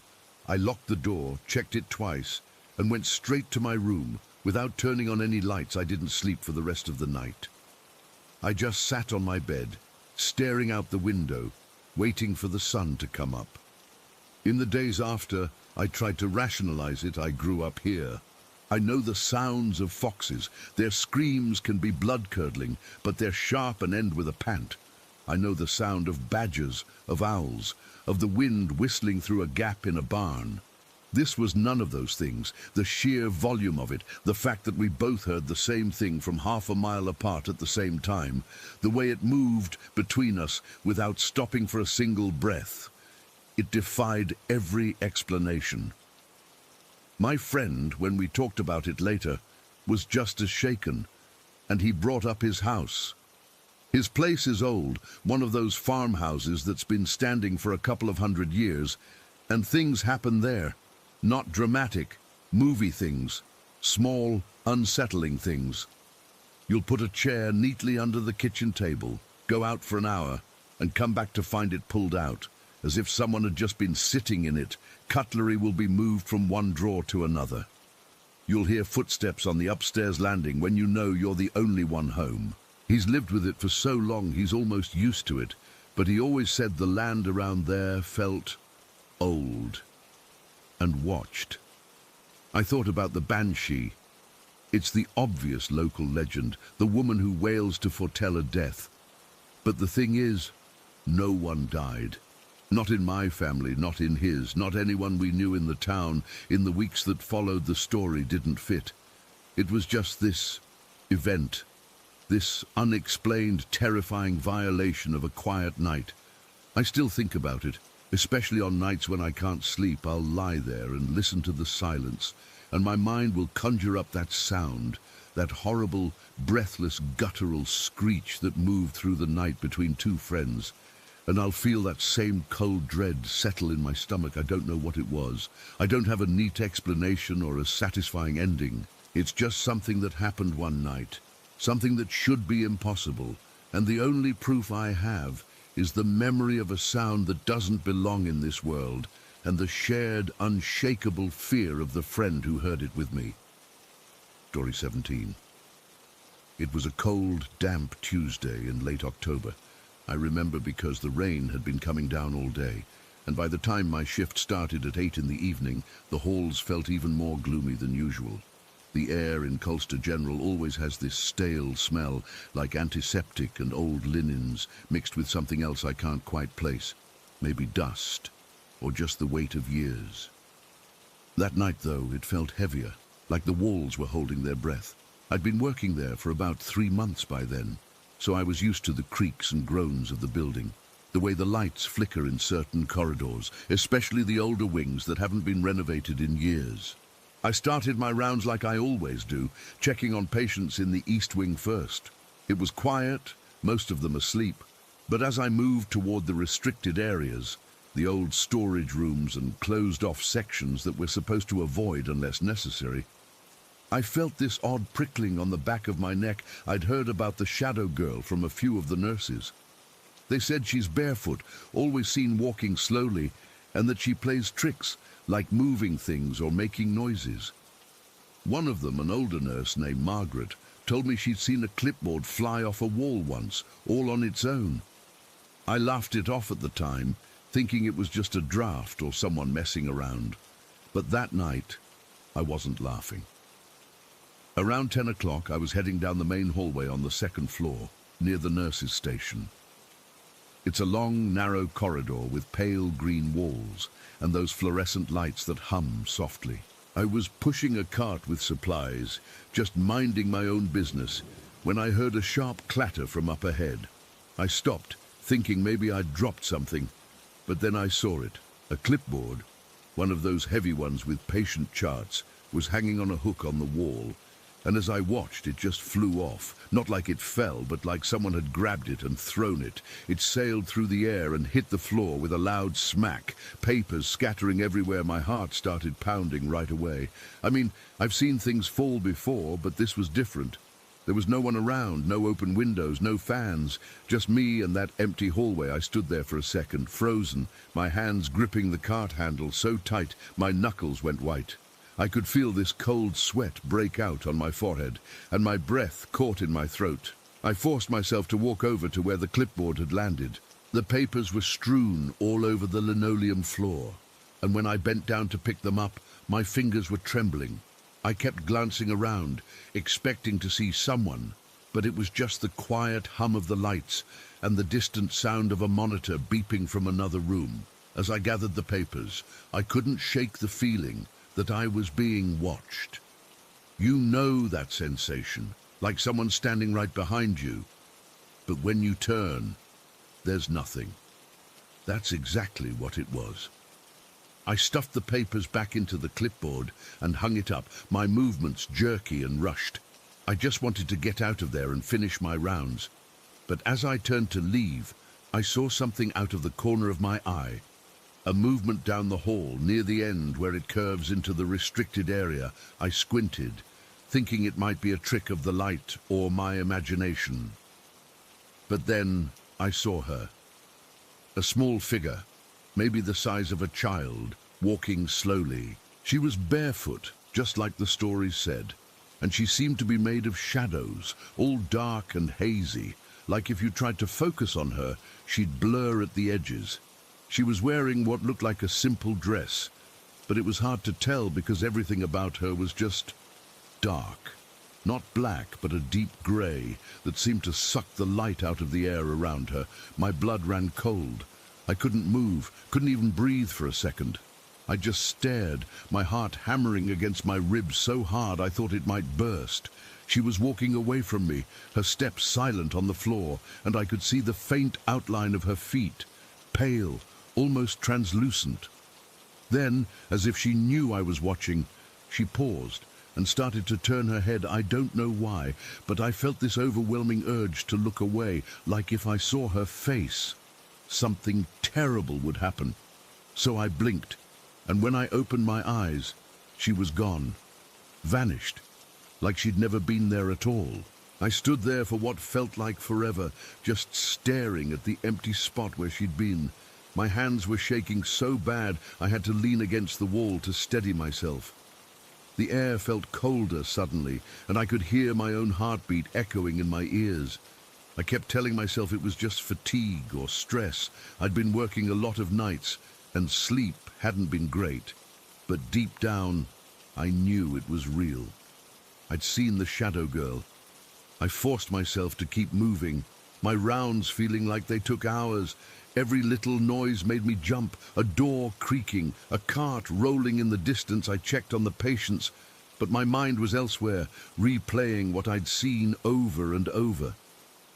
Around midnight, I was back at the nurses' station trying to act normal, but I must have looked spooked because one of the nurses, Sarah, asked if I was okay.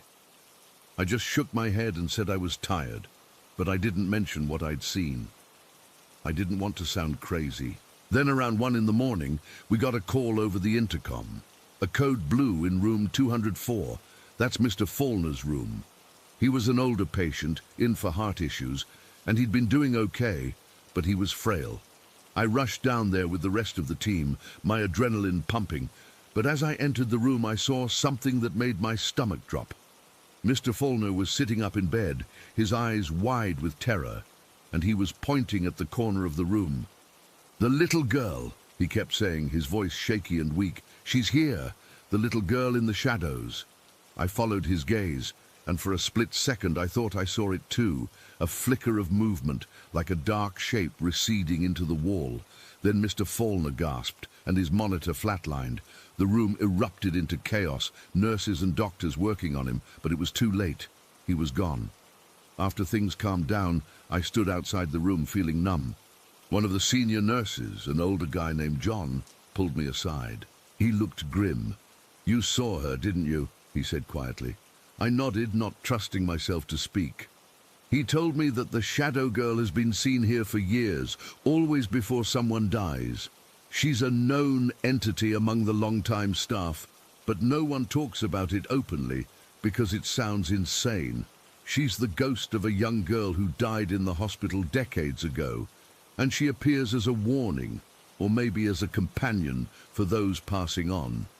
I finished my shift in a daze, clocking out at 6 in the morning. The sun was starting to rise, but it didn't feel like a new day. It felt like the night had left a stain on me. I drove home with the radio off, just staring at the road, and I couldn't stop thinking about Mr. Faulkner's face, the fear in his eyes, and that shadowy figure I'd seen. I've worked a few shifts since then, and every time I'm in that hallway, I feel that same cold presence. I've caught glimpses of movement, heard whispers when no one's around, and I know she's still there. I don't know if she's malevolent or just lost, but I can't shake the feeling that she's waiting, and that next time, it might be me she's watching. Story 18. My shift started with helping residents with their morning routines, getting them dressed, making sure they took their medications, all that mundane stuff.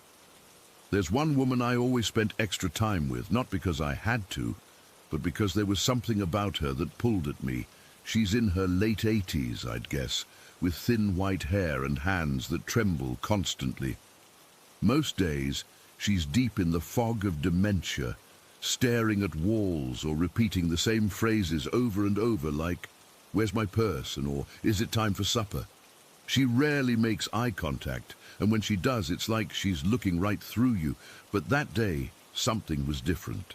I found her sitting in her usual spot by the window in the common area, her chair facing the courtyard, where a few barren trees swayed in the wind. Her name isn't important. We're not supposed to use names here for privacy, so I'll just call her the resident. She was clutching the armrests, her knuckles white, and her eyes were clear, shockingly clear. I'd never seen her like that before. Usually her gaze is clouded, distant, but now she was focused, almost intense. I pulled up a chair beside her, thinking maybe she was agitated about something. "Good morning," I said, keeping my voice soft. "How are you feeling today?" She turned to me and her eyes locked onto mine. There was no confusion in them, just a raw, unsettling clarity. "He came back," she whispered, her voice raspy but firm. "My second husband. He shot himself, but he came back." I felt a chill run down my spine. It wasn't what she said so much as how she said it, like she was stating a fact, not rambling. I've heard all kinds of stories from residents, things about wars they never fought in, or children they never had. But this felt different. I leaned in a little, not wanting to break the moment. "What do you mean, he came back?" I asked, trying to keep my tone gentle, like I was humoring her, but inside I was already on edge. She took a shaky breath, her hands still gripping the chair. "It was a Thursday, I think. No, a Friday. He'd been depressed for months. Ever since he lost his job one morning, I found him in the garage. He'd used his hunting rifle. There was blood everywhere, on the concrete, on the walls. I called the police and they took him away." She paused, her eyes glazing over for a second, but then she snapped back like she was fighting to stay present. "We buried him in the local cemetery, out by the old oak tree. It rained that day, and the ground was soggy. Everyone's shoes were caked in mud. I remember the room around us fading away, The distant sound of someone coughing, the squeak of a wheelchair down the hall, all of it just background noise. My heart was starting to beat faster, and I could feel the hairs on my arms standing up. This wasn't her usual fog. She was recounting details with precision, things that sounded too specific to be made up. About a week after the funeral, she continued, her voice dropping lower, I started hearing noises in the basement. Scratching, like something was digging at first. I thought it was rats. We'd had problems with them before, especially after heavy rains. But then, one night, I went down to check the basement door creaks. It always has, ever since we moved in. I remember the smell hit me first, damp and earthy like wet soil after a storm. And there he was, standing in the corner by the old furnace. I swallowed hard, my throat dry. What did he look like? I asked, not sure I wanted to know. Muddy, she said, her eyes widening slightly, covered in it from head to toe. His clothes were soaked through and dirt was caked under his nails. He just stood there, not moving, not saying anything. His eyes were empty, like holes. I could see the wound on his temple where he'd shot himself, but it wasn't bleeding anymore. It was just there. She shuddered, and I saw real fear in her face, the kind that's deep and ingrained. I didn't know what to do. I was so scared I just backed away and closed the door. The next day I left some food down there, a sandwich and a bottle of water on an old crate we kept for storage. I don't know why I did it. Maybe I thought if I fed him he'd go away. My mind was racing. This sounded like something out of a horror movie, but the way she told it, with all these little details, the creaking door, the smell, the specific placement of the food, it felt terrifyingly real. I could almost picture it. The dark basement, the shadowy figure, the silence broken only by her ragged breathing. I found myself gripping the edge of my seat, my palms sweating. Days went by, she went on, her voice trembling now. I'd hear him moving around down there at night. Soft footsteps, sometimes a low groan. I kept leaving food every morning like it was a routine. Then, my daughter came to visit. She lives out of state, hadn't been home in years. I didn't tell her anything. I was too ashamed, too frightened. But one evening, she went down to the basement to get some old photo albums. She screamed, a sharp, piercing sound that I'll never forget. When she came back up, her face was pale and she was shaking. She said she saw him too, standing in the same spot, covered in mud. She didn't wait for an explanation. She just ran to the door and locked it with the deadbolt. We never went down there again. The resident looked at me, her eyes pleading, like she needed me to believe her. I moved out not long after that, came here. But sometimes I lie awake at night and wonder if he's still down there waiting. The house is empty now, but what if he's still in that basement, hungry and cold? I didn't know what to say. My skin was crawling, and I had this urge to look over my shoulder like someone might be watching us. The air in the room felt colder, heavier. I whispered a prayer under my breath, something I hadn't done since I was a kid, just a simple, God, protect us. It slipped out without me thinking. She must have seen the fear on my face because she reached out and touched my hand. Her fingers were ice cold.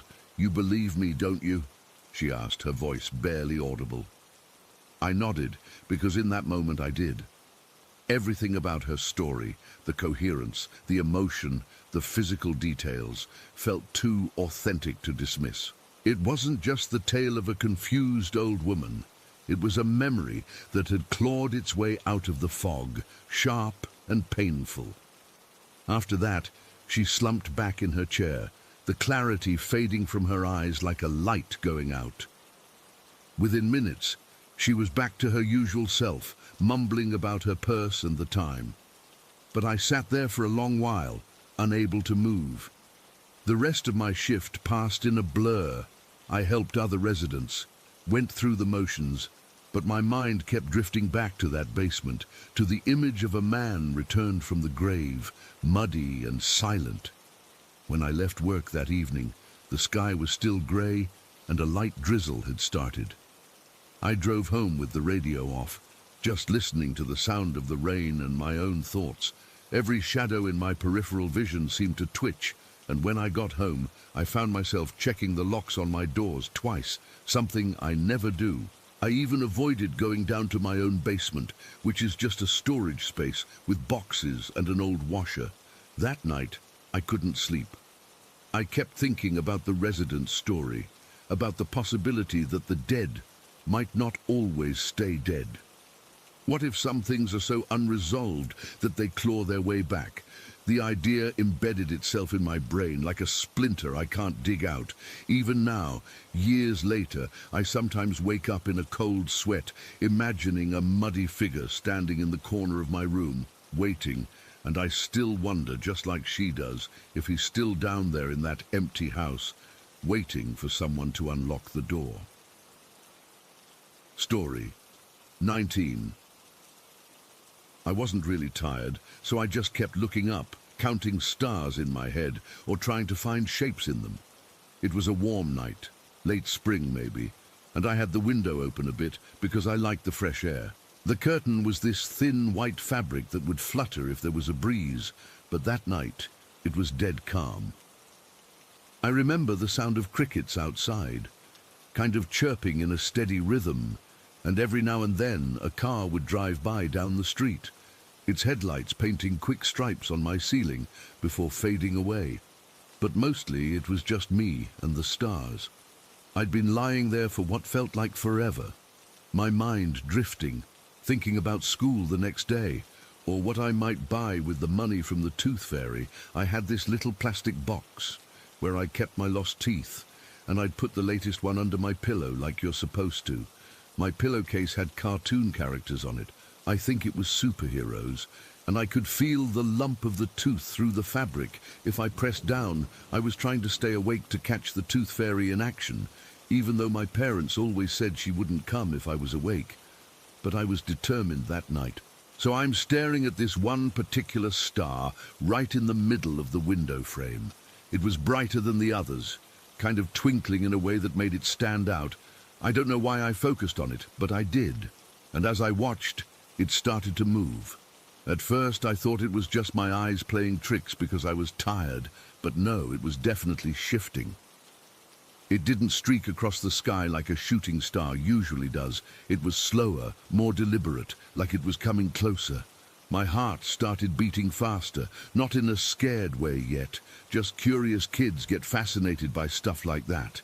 But then it kept coming, and it got bigger, way bigger. It wasn't a star anymore. It was turning into this glowing orb, pulsing with light, like a heartbeat but made of brightness. The color was a pale, almost silvery white, and it had this weird buzzing sound that started soft but grew louder the closer it got. The buzzing wasn't like a bee or anything I'd heard before. It was deeper, more electric, kind of vibrating through the air. I could feel it in my chest, a low hum that made my bones feel funny. By this point, I was frozen.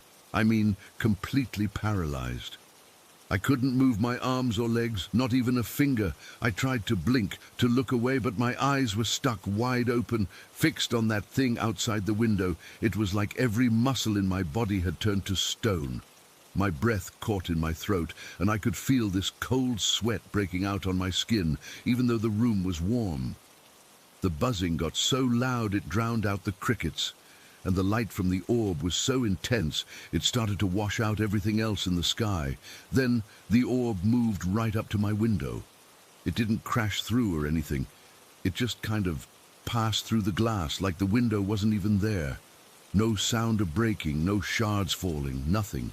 1 second it was outside, the next it was floating in my room, filling the space with this pulsing, glowing light. The buzzing was everywhere now, vibrating through the floor, the walls, my bed. I could feel it in my teeth, a weird tingling sensation. The light engulfed everything. It wasn't harsh or blinding in a painful way. It was soft, almost gentle, but so overwhelming that I couldn't see anything else. My room, my bed, the toys on the floor, all of it was just swallowed up in white. I remember trying to scream, but no sound came out. My throat was tight, and I felt this pressure in my head, like someone was squeezing my skull. My eyes were still wide open, but all I could see was that white light, and the orb was right there, hovering near the foot of my bed. It didn't have a shape or features. It was just this presence, this glowing thing that felt aware, like it was looking at me, but without eyes. I know that sounds crazy, but that's how it felt. There was no malice, no anger, nothing threatening about it, but that's what made it so terrifying. It was so calm and neutral, like it was just doing what it was supposed to do, and I was in the way. The buzzing seemed to sync up with my heartbeat, and I felt this weird warmth spreading through my body, starting from my chest and moving outward. It was comforting in a way, but also wrong, because I knew I shouldn't be feeling comfortable when I was frozen and couldn't move. Time felt like it had stopped. I don't know how long I was like that. Could have been seconds, could have been hours. My mind was racing, but in a fuzzy, slow way. I thought about my parents down the hall, wondering if they could hear anything. But the buzzing was so loud in my head, I doubted anything else was getting through. I tried to remember stories about the Tooth Fairy, thinking maybe this was her. But no, this was nothing like the little fairy with wings I'd seen in books. This was big and real and scary. Then just as suddenly as it started, the light began to fade. The orb pulled back, shrinking slowly, and the buzzing softened until it was just a faint hum. It drifted back toward the window, passed through the glass again like it was nothing, and then it was gone. The room went dark, but not completely. The hallway light was still there, and the stars were back in the sky like nothing had happened. I gasped, and it was like I could move again. I sat up so fast my head spun, and I clutched my chest, breathing hard. My heart was pounding so loud I could hear it in my ears. I looked around the room, and everything was normal.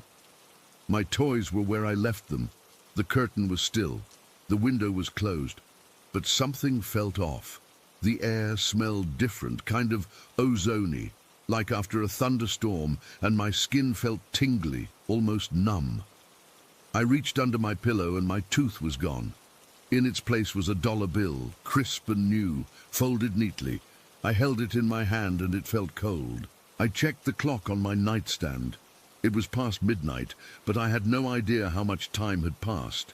It felt like only a few minutes since I'd been staring at the star, but it must have been longer. I didn't go back to sleep that night. I just sat there, staring at the window, waiting for something else to happen. My mind was all over the place. Part of me wanted to believe it was the Tooth Fairy, that I'd just fallen asleep and dreamed the whole thing. But I knew I hadn't. I was awake the entire time. I was sure of it. I remembered every detail, the buzzing, the light, the feeling of being frozen. It was too vivid to be a dream. The next morning, I told my mom about it, but she just laughed and said I must have had a wild imagination. She said the Tooth Fairy came while I was sleeping, and that was that. But I couldn't let it go. For weeks, I'd lie awake at night, watching the stars, half hoping and half dreading to see that orb again. Nothing ever happened, though. Life went back to normal, and eventually I pushed it to the back of my mind. But it never really left me. Years later, when I was 16, I had this dream where I saw that same featureless being, and it pushed me back and said, "Not yet." It felt connected, like part of the same thing, but that's a story for another time. What happened that night when I was 7 or 8, though, that's what sticks with me. The undeniable reality of it, the way the light filled my room without breaking a thing, and how I was left with $1 and a mystery I've never solved. Even now, as an adult, I'll sometimes look up at the stars and feel a shiver, wondering what that was all about. I've read about UFOs and sleep paralysis, and maybe that's all it was, but it felt too real. The memory popped into my head again just the other day, out of nowhere, and I got that same unsettled feeling, like something is still out there waiting. But for what? I have no idea. All I know is that night, something visited me, and it wasn't the Tooth Fairy. Story 20. I took the job as a night security guard because the pay was good, and I needed something steady. The farm was way out in the middle of nowhere, past a bunch of small towns that felt like they were dying a slow death. It was an old bean farm before it got converted, and you could feel the history in the land, not in a good way. The air always felt heavy, like it was pressing down on you, especially at night. My shift was from 6 in the evening to 6 in the morning, alone except for my husky Loki. I brought him with me after the first couple of weeks because the silence was getting to me. He's a good dog, alert and loyal, but even he seemed uneasy out there. Christmas Day was supposed to be quiet. Most of the crew was off, and the place was shut down for the holiday. I figured it would be an easy night, maybe even boring. I packed some leftovers from dinner, a thermos of coffee, and headed out around 5:30 to get there before dark. The drive was always eerie. Long, winding roads with nothing but fields and the occasional abandoned barn. That day, the sky was overcast, and a light snow had started falling, coating everything in a thin layer of white. It should have felt peaceful, but it didn't. It felt like the whole world was holding its breath. When I pulled up to the gate, everything looked normal. The 8-foot fence with barbed wire on top was still there. Looming over the property, I'd had issues with the DVR system a few weeks back. It fried itself one night after I saw something black and shapeless jump the fence like it was nothing. I never found anything, and the cameras were useless after that. The company replaced it, but I always had a bad feeling about that spot. I unlocked the gate, drove my Jeep through, and locked it behind me. Loki was in the passenger seat, his ears perked up, watching everything. I parked near the main office, a small prefab building that housed the security monitors, and a little space for me to sit. The first thing I did was check the cameras. All green, no movement. Good. I let Loki out to do his business, and he immediately started sniffing around, his tail low. He's usually energetic, but out here he'd often get tense, his fur standing on end for no reason. I shrugged it off, figuring it was just the cold or some animal scent. I went inside, fired up the heater, and settled in with my coffee. The plan was to do my rounds every couple of hours and just keep an eye on things. For the first hour or so, it was dead quiet, too quiet. Normally, there'd be the hum of equipment or distant traffic, but on Christmas, it was just the wind whistling through the fence posts. I tried to distract myself by scrolling on my phone, but service was spotty out there. Around 7 o'clock, I decided to do my first round. I leashed up Loki, and we headed out into the fields. The snow was coming down a bit heavier now, crunching under my boots. The grow lights were off since nothing was growing this time of year, so the only light came from my flashlight and the moon peeking through the clouds. We walked along the perimeter, checking the fences. Loki was pulling a little, like he wanted to go faster, but I took my time. About halfway around, near the back field where the old bean storage used to be, I heard something. It was faint at first, like a whisper carried on the wind. I stopped, listening. Loki stopped too, his ears twitching. Then it came again, a sound like crying. Not animal crying, but human, a soft, sobbing noise that made the hair on my arms stand up. I shined my light toward the field, but there was nothing there, just rows of empty plots and the dark outline of the mountains in the distance. I told myself it was the wind. It had to be. But then it got louder, turning into a blood-curdling scream that cut through the silence like a knife. It was high-pitched, desperate, and it came from that backfield. Loki started growling, low and deep in his throat, pulling at the leash. My heart was pounding so hard I could feel it in my ears. I stood there frozen for what felt like minutes, but it was probably only seconds. Then, as suddenly as it started, it stopped. Just gone. The silence that followed was even worse. It was like the sound had been sucked out of the world. Loki was still growling, his eyes fixed on the field. I tried to calm him down, but he wouldn't budge. I decided to head back to the office. No way was I investigating that alone. As we walked back, I kept looking over my shoulder, expecting to see something, but there was nothing. The snow was falling heavier now, and my footprints were already filling in. When we got to the Jeep, I noticed something odd. There were clumps of dirt stuck to the side, like someone had thrown them. Not mud, but dry, crumbly dirt. Even though the ground was wet from snow, I brushed it off, thinking it must have been from earlier, but it was fresh. I hadn't driven through any dirt patches. Back in the office, I locked the door and tried to shake it off. Maybe I was imagining things. Lack of sleep, isolation. It can mess with your head. I poured another coffee and sat down, watching the monitors. Everything was still. Loki settled at my feet, but he was tense, his eyes darting around the room. After a while, I started to relax a little. Then, around 9 o'clock, I heard it. Music. Classical music, like from an old radio. It was soft at first, barely audible over the heater. I thought maybe it was coming from outside, so I muted the heater and listened. It was definitely inside the office. I stood up, looking around. The sound seemed to be coming from nowhere and everywhere at once. It was a piano piece, something slow and sad, like a funeral march. I checked my phone, no music apps running. The office didn't have a radio or anything. I walked around the room, and the music followed me. But when I moved to one corner, it faded, like it was tied to where I was standing. If I stayed in the middle of the room, it was clear. If I moved toward the door, it got quieter. It was only playing when I was in the office. I stepped outside for a second, and it stopped completely. Came back in, and it started again. Loki was whining now, his tail between his legs. I felt a chill run down my spine that had nothing to do with the cold. This wasn't right. I tried to rationalize it. Maybe a glitch in the electrical system, or someone playing a prank. But who? There was no one else around. I sat back down, my hands trembling. The music kept playing, that same dreary tune over and over. It felt like it was trying to tell me something, but I didn't know what. After about 20 minutes, it faded away, just like that. Gone. The silence returned, but now it felt charged, like the air before a storm. I decided to do another round, just to make sure everything was okay.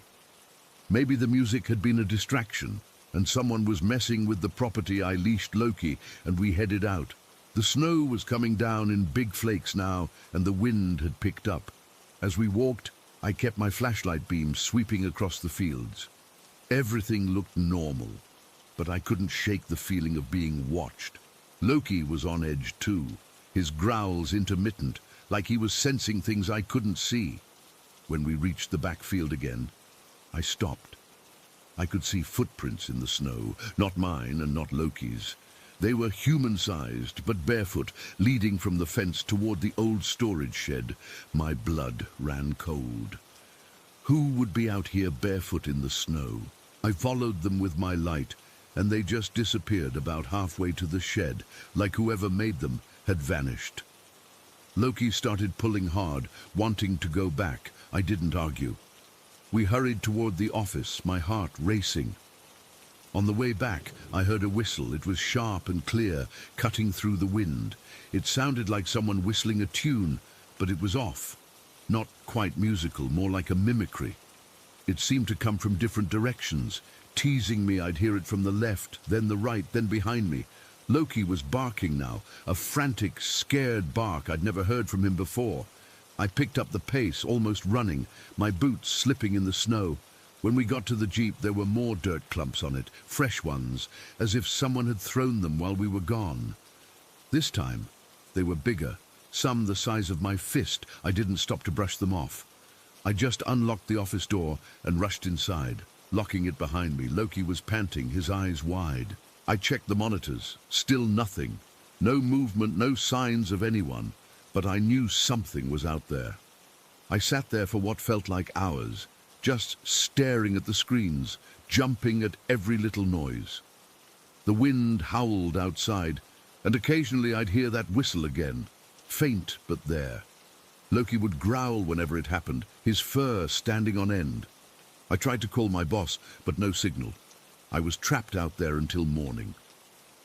Around 2 in the morning, I saw something on the camera for the east fence, a blur, black and fast, moving across the screen. It was gone before I could focus on it. Then another camera flickered, the feed going staticky for a second. My heart sank. Not again. I grabbed my flashlight and looked out the window, but I couldn't see anything. Loki was growling steadily now, his eyes fixed on the door. I decided I had to check it out. I couldn't just sit here and wait for whatever it was to come to me. I leashed Loki and we stepped outside. We stepped.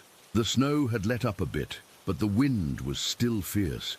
I shined my light toward the east fence, and that's when I saw it. A black mass, shapeless and dark, moving along the fence line. It was low to the ground, but then it leaped, cleared the 8-foot fence with barbed wire like it was nothing, just a smooth, effortless jump. It landed on the other side and disappeared into the darkness. I stood there, frozen, my breath catching in my throat. Loki was barking wildly, pulling so hard I almost lost my grip on the leash. I stumbled back toward the office, my legs weak. When I got inside, I checked the DVR. The feed for the east camera was fried, just static like before. I sat down, my whole body shaking. What the hell was that? An animal? But no animal moves like that, or jumps that high. And the barefoot footprints, the music, the screams, it all felt connected, like something was playing with me. The rest of the night was a blur. I didn't sleep, didn't move from that chair. Loki stayed by my side, occasionally growling at nothing.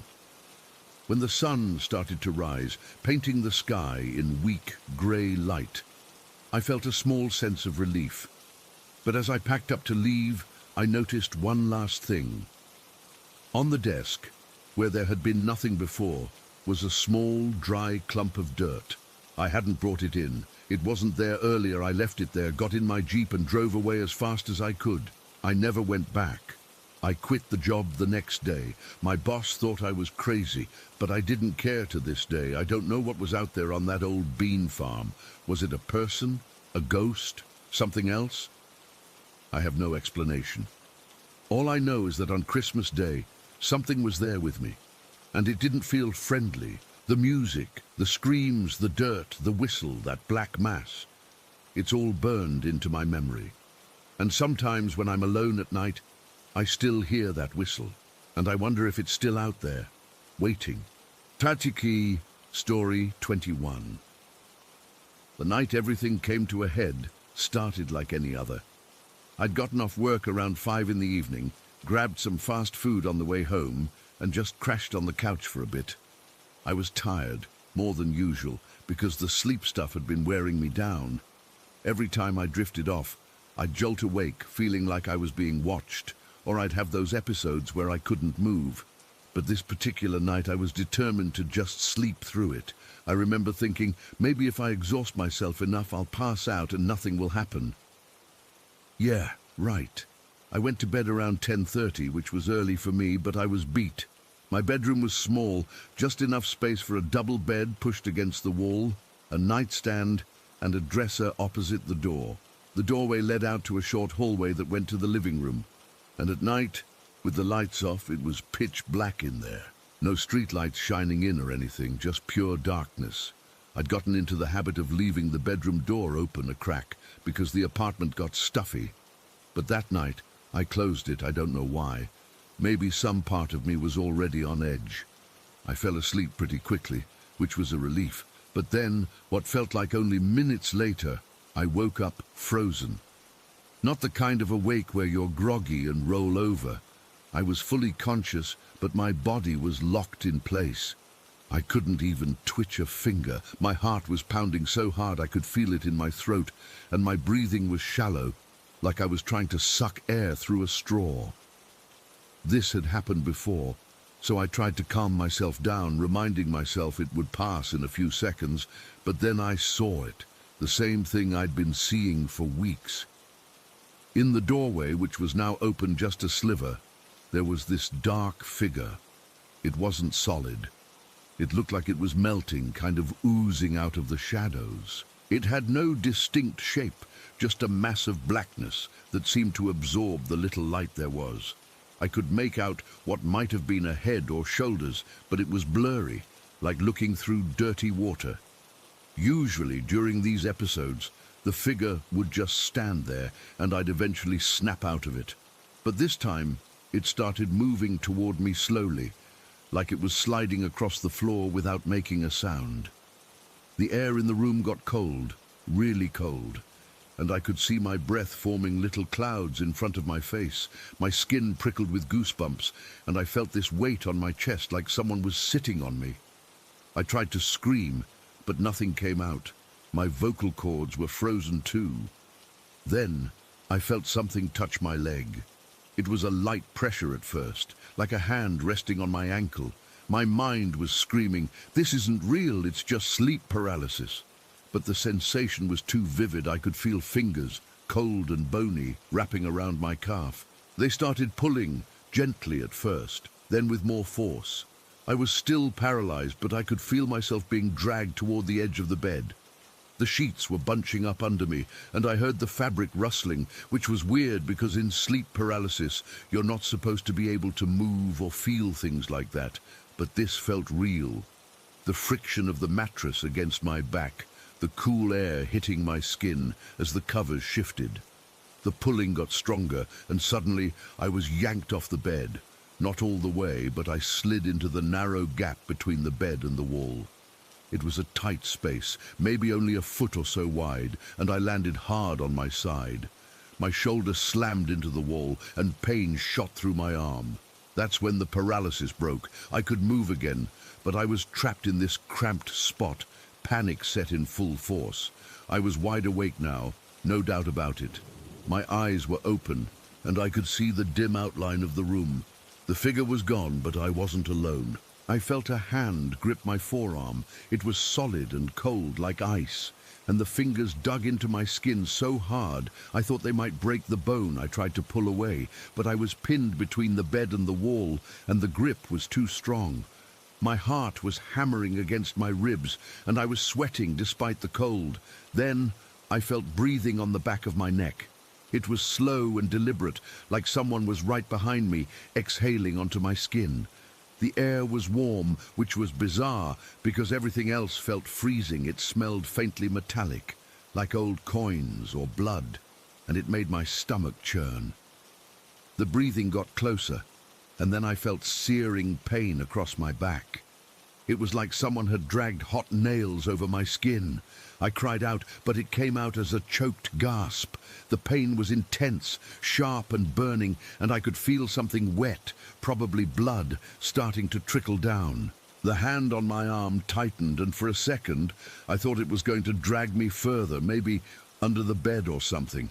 I don't know how long it lasted. It felt like forever, but it was probably only a few seconds.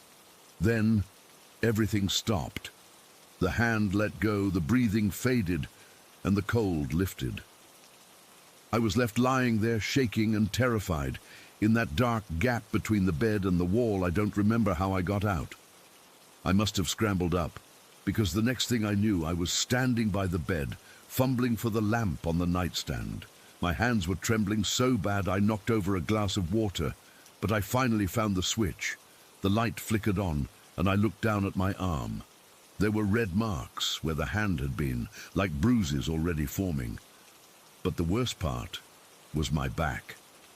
I stumbled into the bathroom and turned on the light, then looked in the mirror over the sink. I had to twist to see, and what I saw made my blood run cold. 3 long scratches ran from my shoulder blade down to the middle of my back. They were deep, not like cat scratches, but more like something had clawed me. The skin was broken and bleeding, and the edges were raised and red. It hurt like hell, a throbbing pain that made it hard to move. I stood there for what felt like ages, just staring at my reflection. My face was pale, and my eyes were wide with fear. I kept thinking, this isn't possible. Sleep paralysis doesn't leave physical marks. But there they were, real and painful. I touched one of the scratches, and it stung so much I flinched. The metallic smell from earlier was still in the air, clinging to me. I washed the cuts with soap and water, hissing at the sting, then slapped a bandage on them, but I knew it wasn't enough. I didn't sleep the rest of the night. I sat on the couch in the living room with all the lights on, clutching a kitchen knife like some idiot in a bad movie. Every little noise made me jump. The fridge humming, a car passing outside, even the creak of the floorboards. My mind was racing, trying to make sense of it. Had I done this to myself in some kind of sleepwalking episode? But I've never sleepwalked in my life, and those scratches were too precise, too evenly spaced. Plus the hand I felt, it was real. The cold, the pressure, the breathing. It wasn't a dream. As soon as the sun came up, I packed a bag. I didn't even bother with most of my stuff. I just threw some clothes, my laptop and important documents into a duffel bag. I called a friend from base, told him I had a family emergency and needed a place to crash for a few days. He didn't ask questions, just said, "Come over." I drove to his apartment in a daze, my back aching the whole way. When I got there, I made up some excuse about plumbing issues in my place, but he could probably tell I was shaken. I didn't show him the scratches. I was too embarrassed, and honestly, I didn't want to sound crazy. I stayed with him for a week before I officially moved out. I went back to my apartment once during the day to grab more of my things, and the place felt wrong. The air was heavy, and that cold spot in the bedroom was still there. I didn't stick around long. I broke my lease, paid the fee, and never looked back. To this day, I have no explanation for what happened. Those scratches healed, but they left faint scars that I can still feel if I run my fingers over them. Sometimes, when I'm alone in the dark, I get that same cold feeling, and I have to turn on a light. I've talked to doctors about the sleep paralysis, and they said it's common, but none of them could account for the physical stuff. I've wondered if it was some kind of malevolent entity or just my mind playing tricks, but the pain was too real. The dragging, the hand, the breathing, it all felt like a violation, like something was tormenting me on purpose. I never saw the figure again after I moved, but that night is burned into my memory. I still don't know what it was, and I doubt I ever will. Story 22. I've never been one to believe in the kind of stuff you hear about in ghost stories or see in movies. I'm pretty grounded, always have been. But what happened out on my family's land in rural Canada last fall, I still can't wrap my head around it. I've gone over it 1,000 times in my mind, trying to find some logical explanation, but there isn't one. It's just this heavy, cold knot in my stomach that won't go away. The land's been in my family for generations, way out in the middle of nowhere in Ontario. It's not like a farm or anything, just a big, overgrown patch of woods with an old cabin that my great-granddad built. Nobody lives out there full-time anymore. We use it for hunting sometimes, or just to get away. I'd driven up alone that weekend because I needed some space after a rough breakup. The plan was to clear my head, maybe do some hiking, and just enjoy the silence.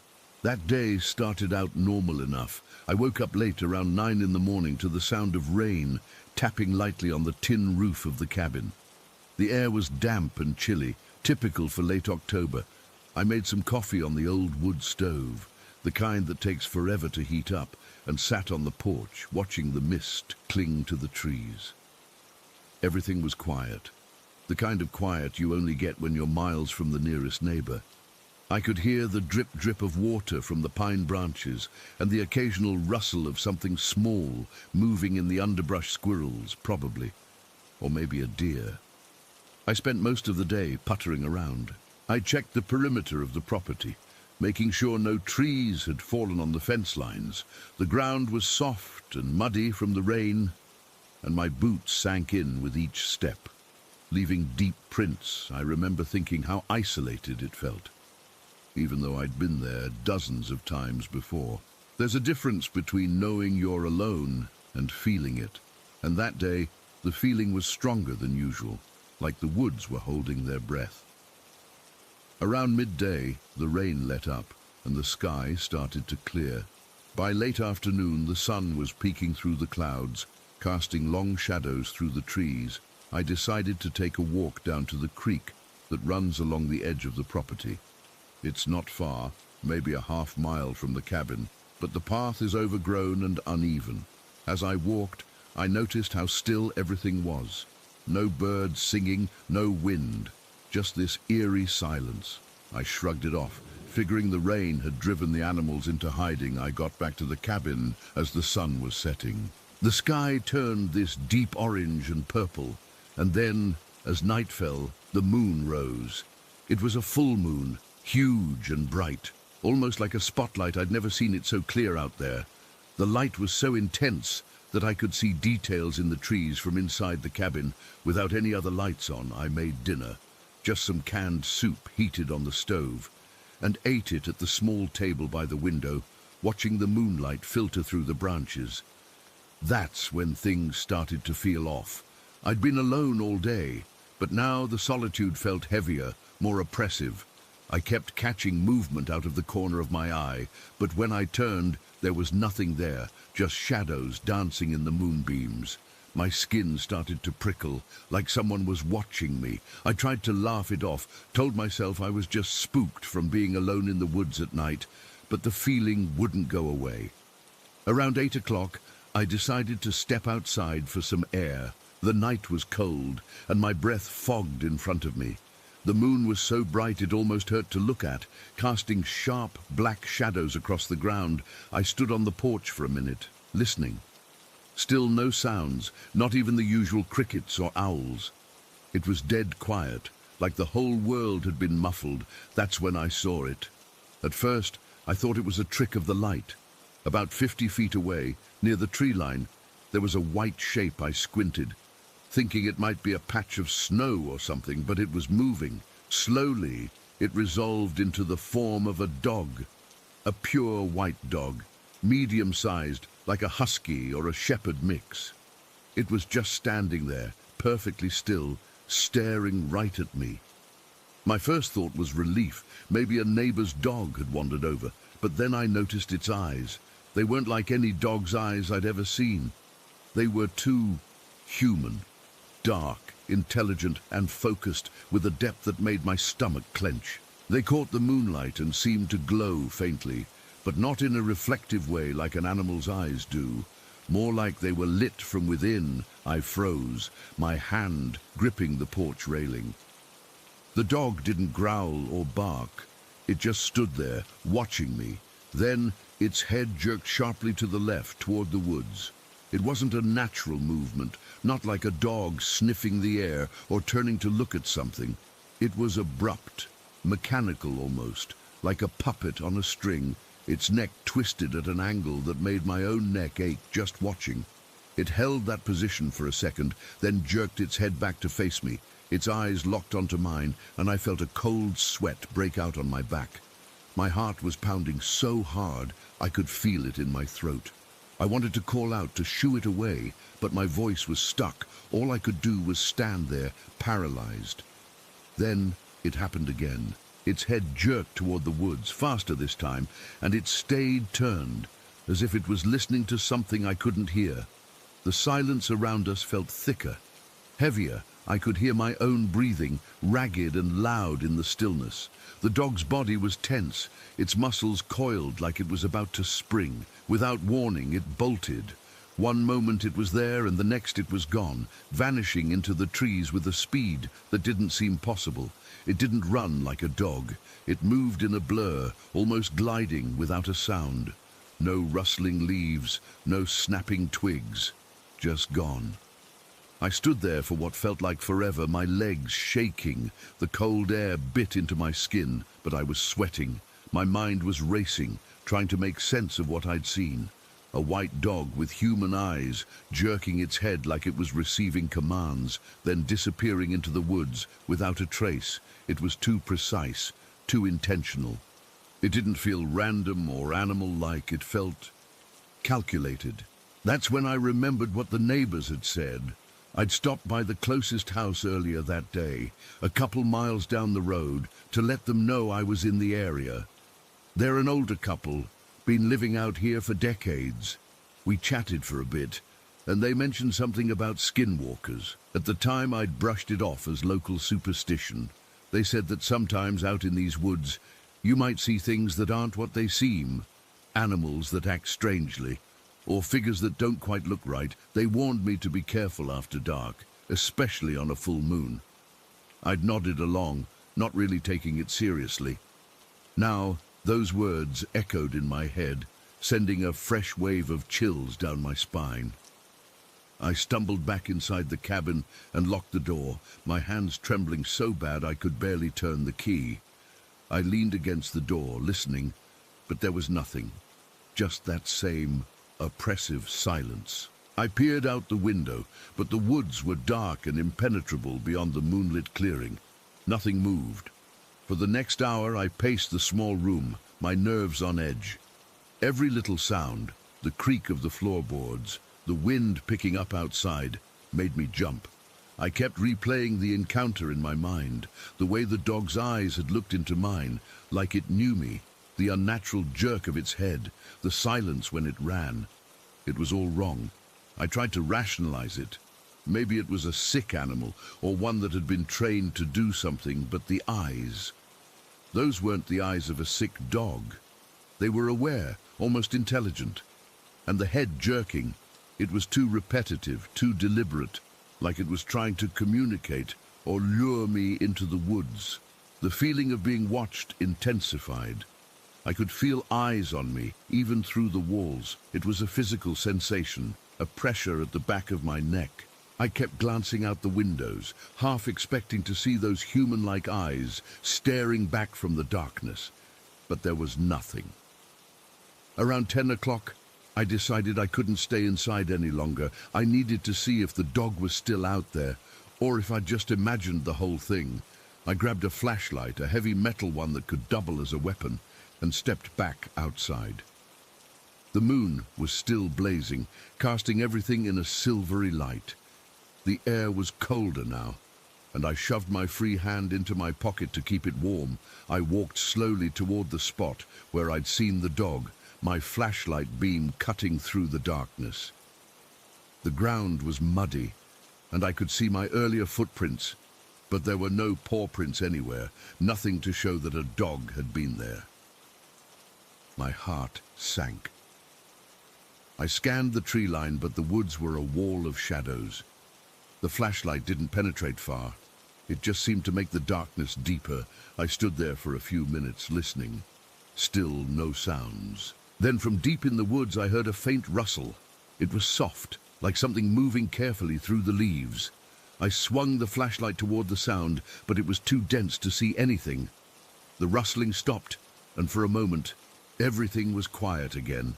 Then a low growl echoed from the trees. It wasn't loud, but it was close, and it sounded wrong, too deep, too guttural, like it was coming from something much larger than a dog. My blood ran cold. I took a step back, my grip tightening on the flashlight. The growl came again, followed by the sound of snapping branches, like whatever it was moving closer. I didn't wait to find out. I turned and ran back to the cabin, my feet slipping in the mud. I didn't look back, but I could feel something behind me keeping pace, not chasing me, just following. I burst through the door, slammed it shut, and locked it again. I leaned against it, panting, my heart hammering against my ribs. I spent the rest of the night huddled on the couch, wrapped in a blanket with all the lights on. I didn't sleep. Every noise made me jump, and I kept my eyes fixed on the windows, waiting for those eyes to appear. The moonlight streamed in, casting long, distorted shadows that seemed to move on their own. I'd never felt so vulnerable, so exposed. As the hours dragged on, I thought about the neighbors' stories, skinwalkers, shapeshifters, beings that could take the form of animals. I'd always dismissed that kind of thing as folklore, but now it felt real. The dog's behavior, the eyes, the silence, it all fit. It was as if something ancient and malevolent was out there, watching me, testing me. The encounter hadn't felt random. It felt like a message or a warning. When the first light of dawn finally crept over the horizon, I packed my things as fast as I could and got in my car. I didn't look back at the woods. I just drove, my hands shaking on the wheel the whole way home. I've been back to the city for months now, but I still think about that night. I've tried to talk to a few people about it, but they just look at me like I'm crazy. Maybe I am.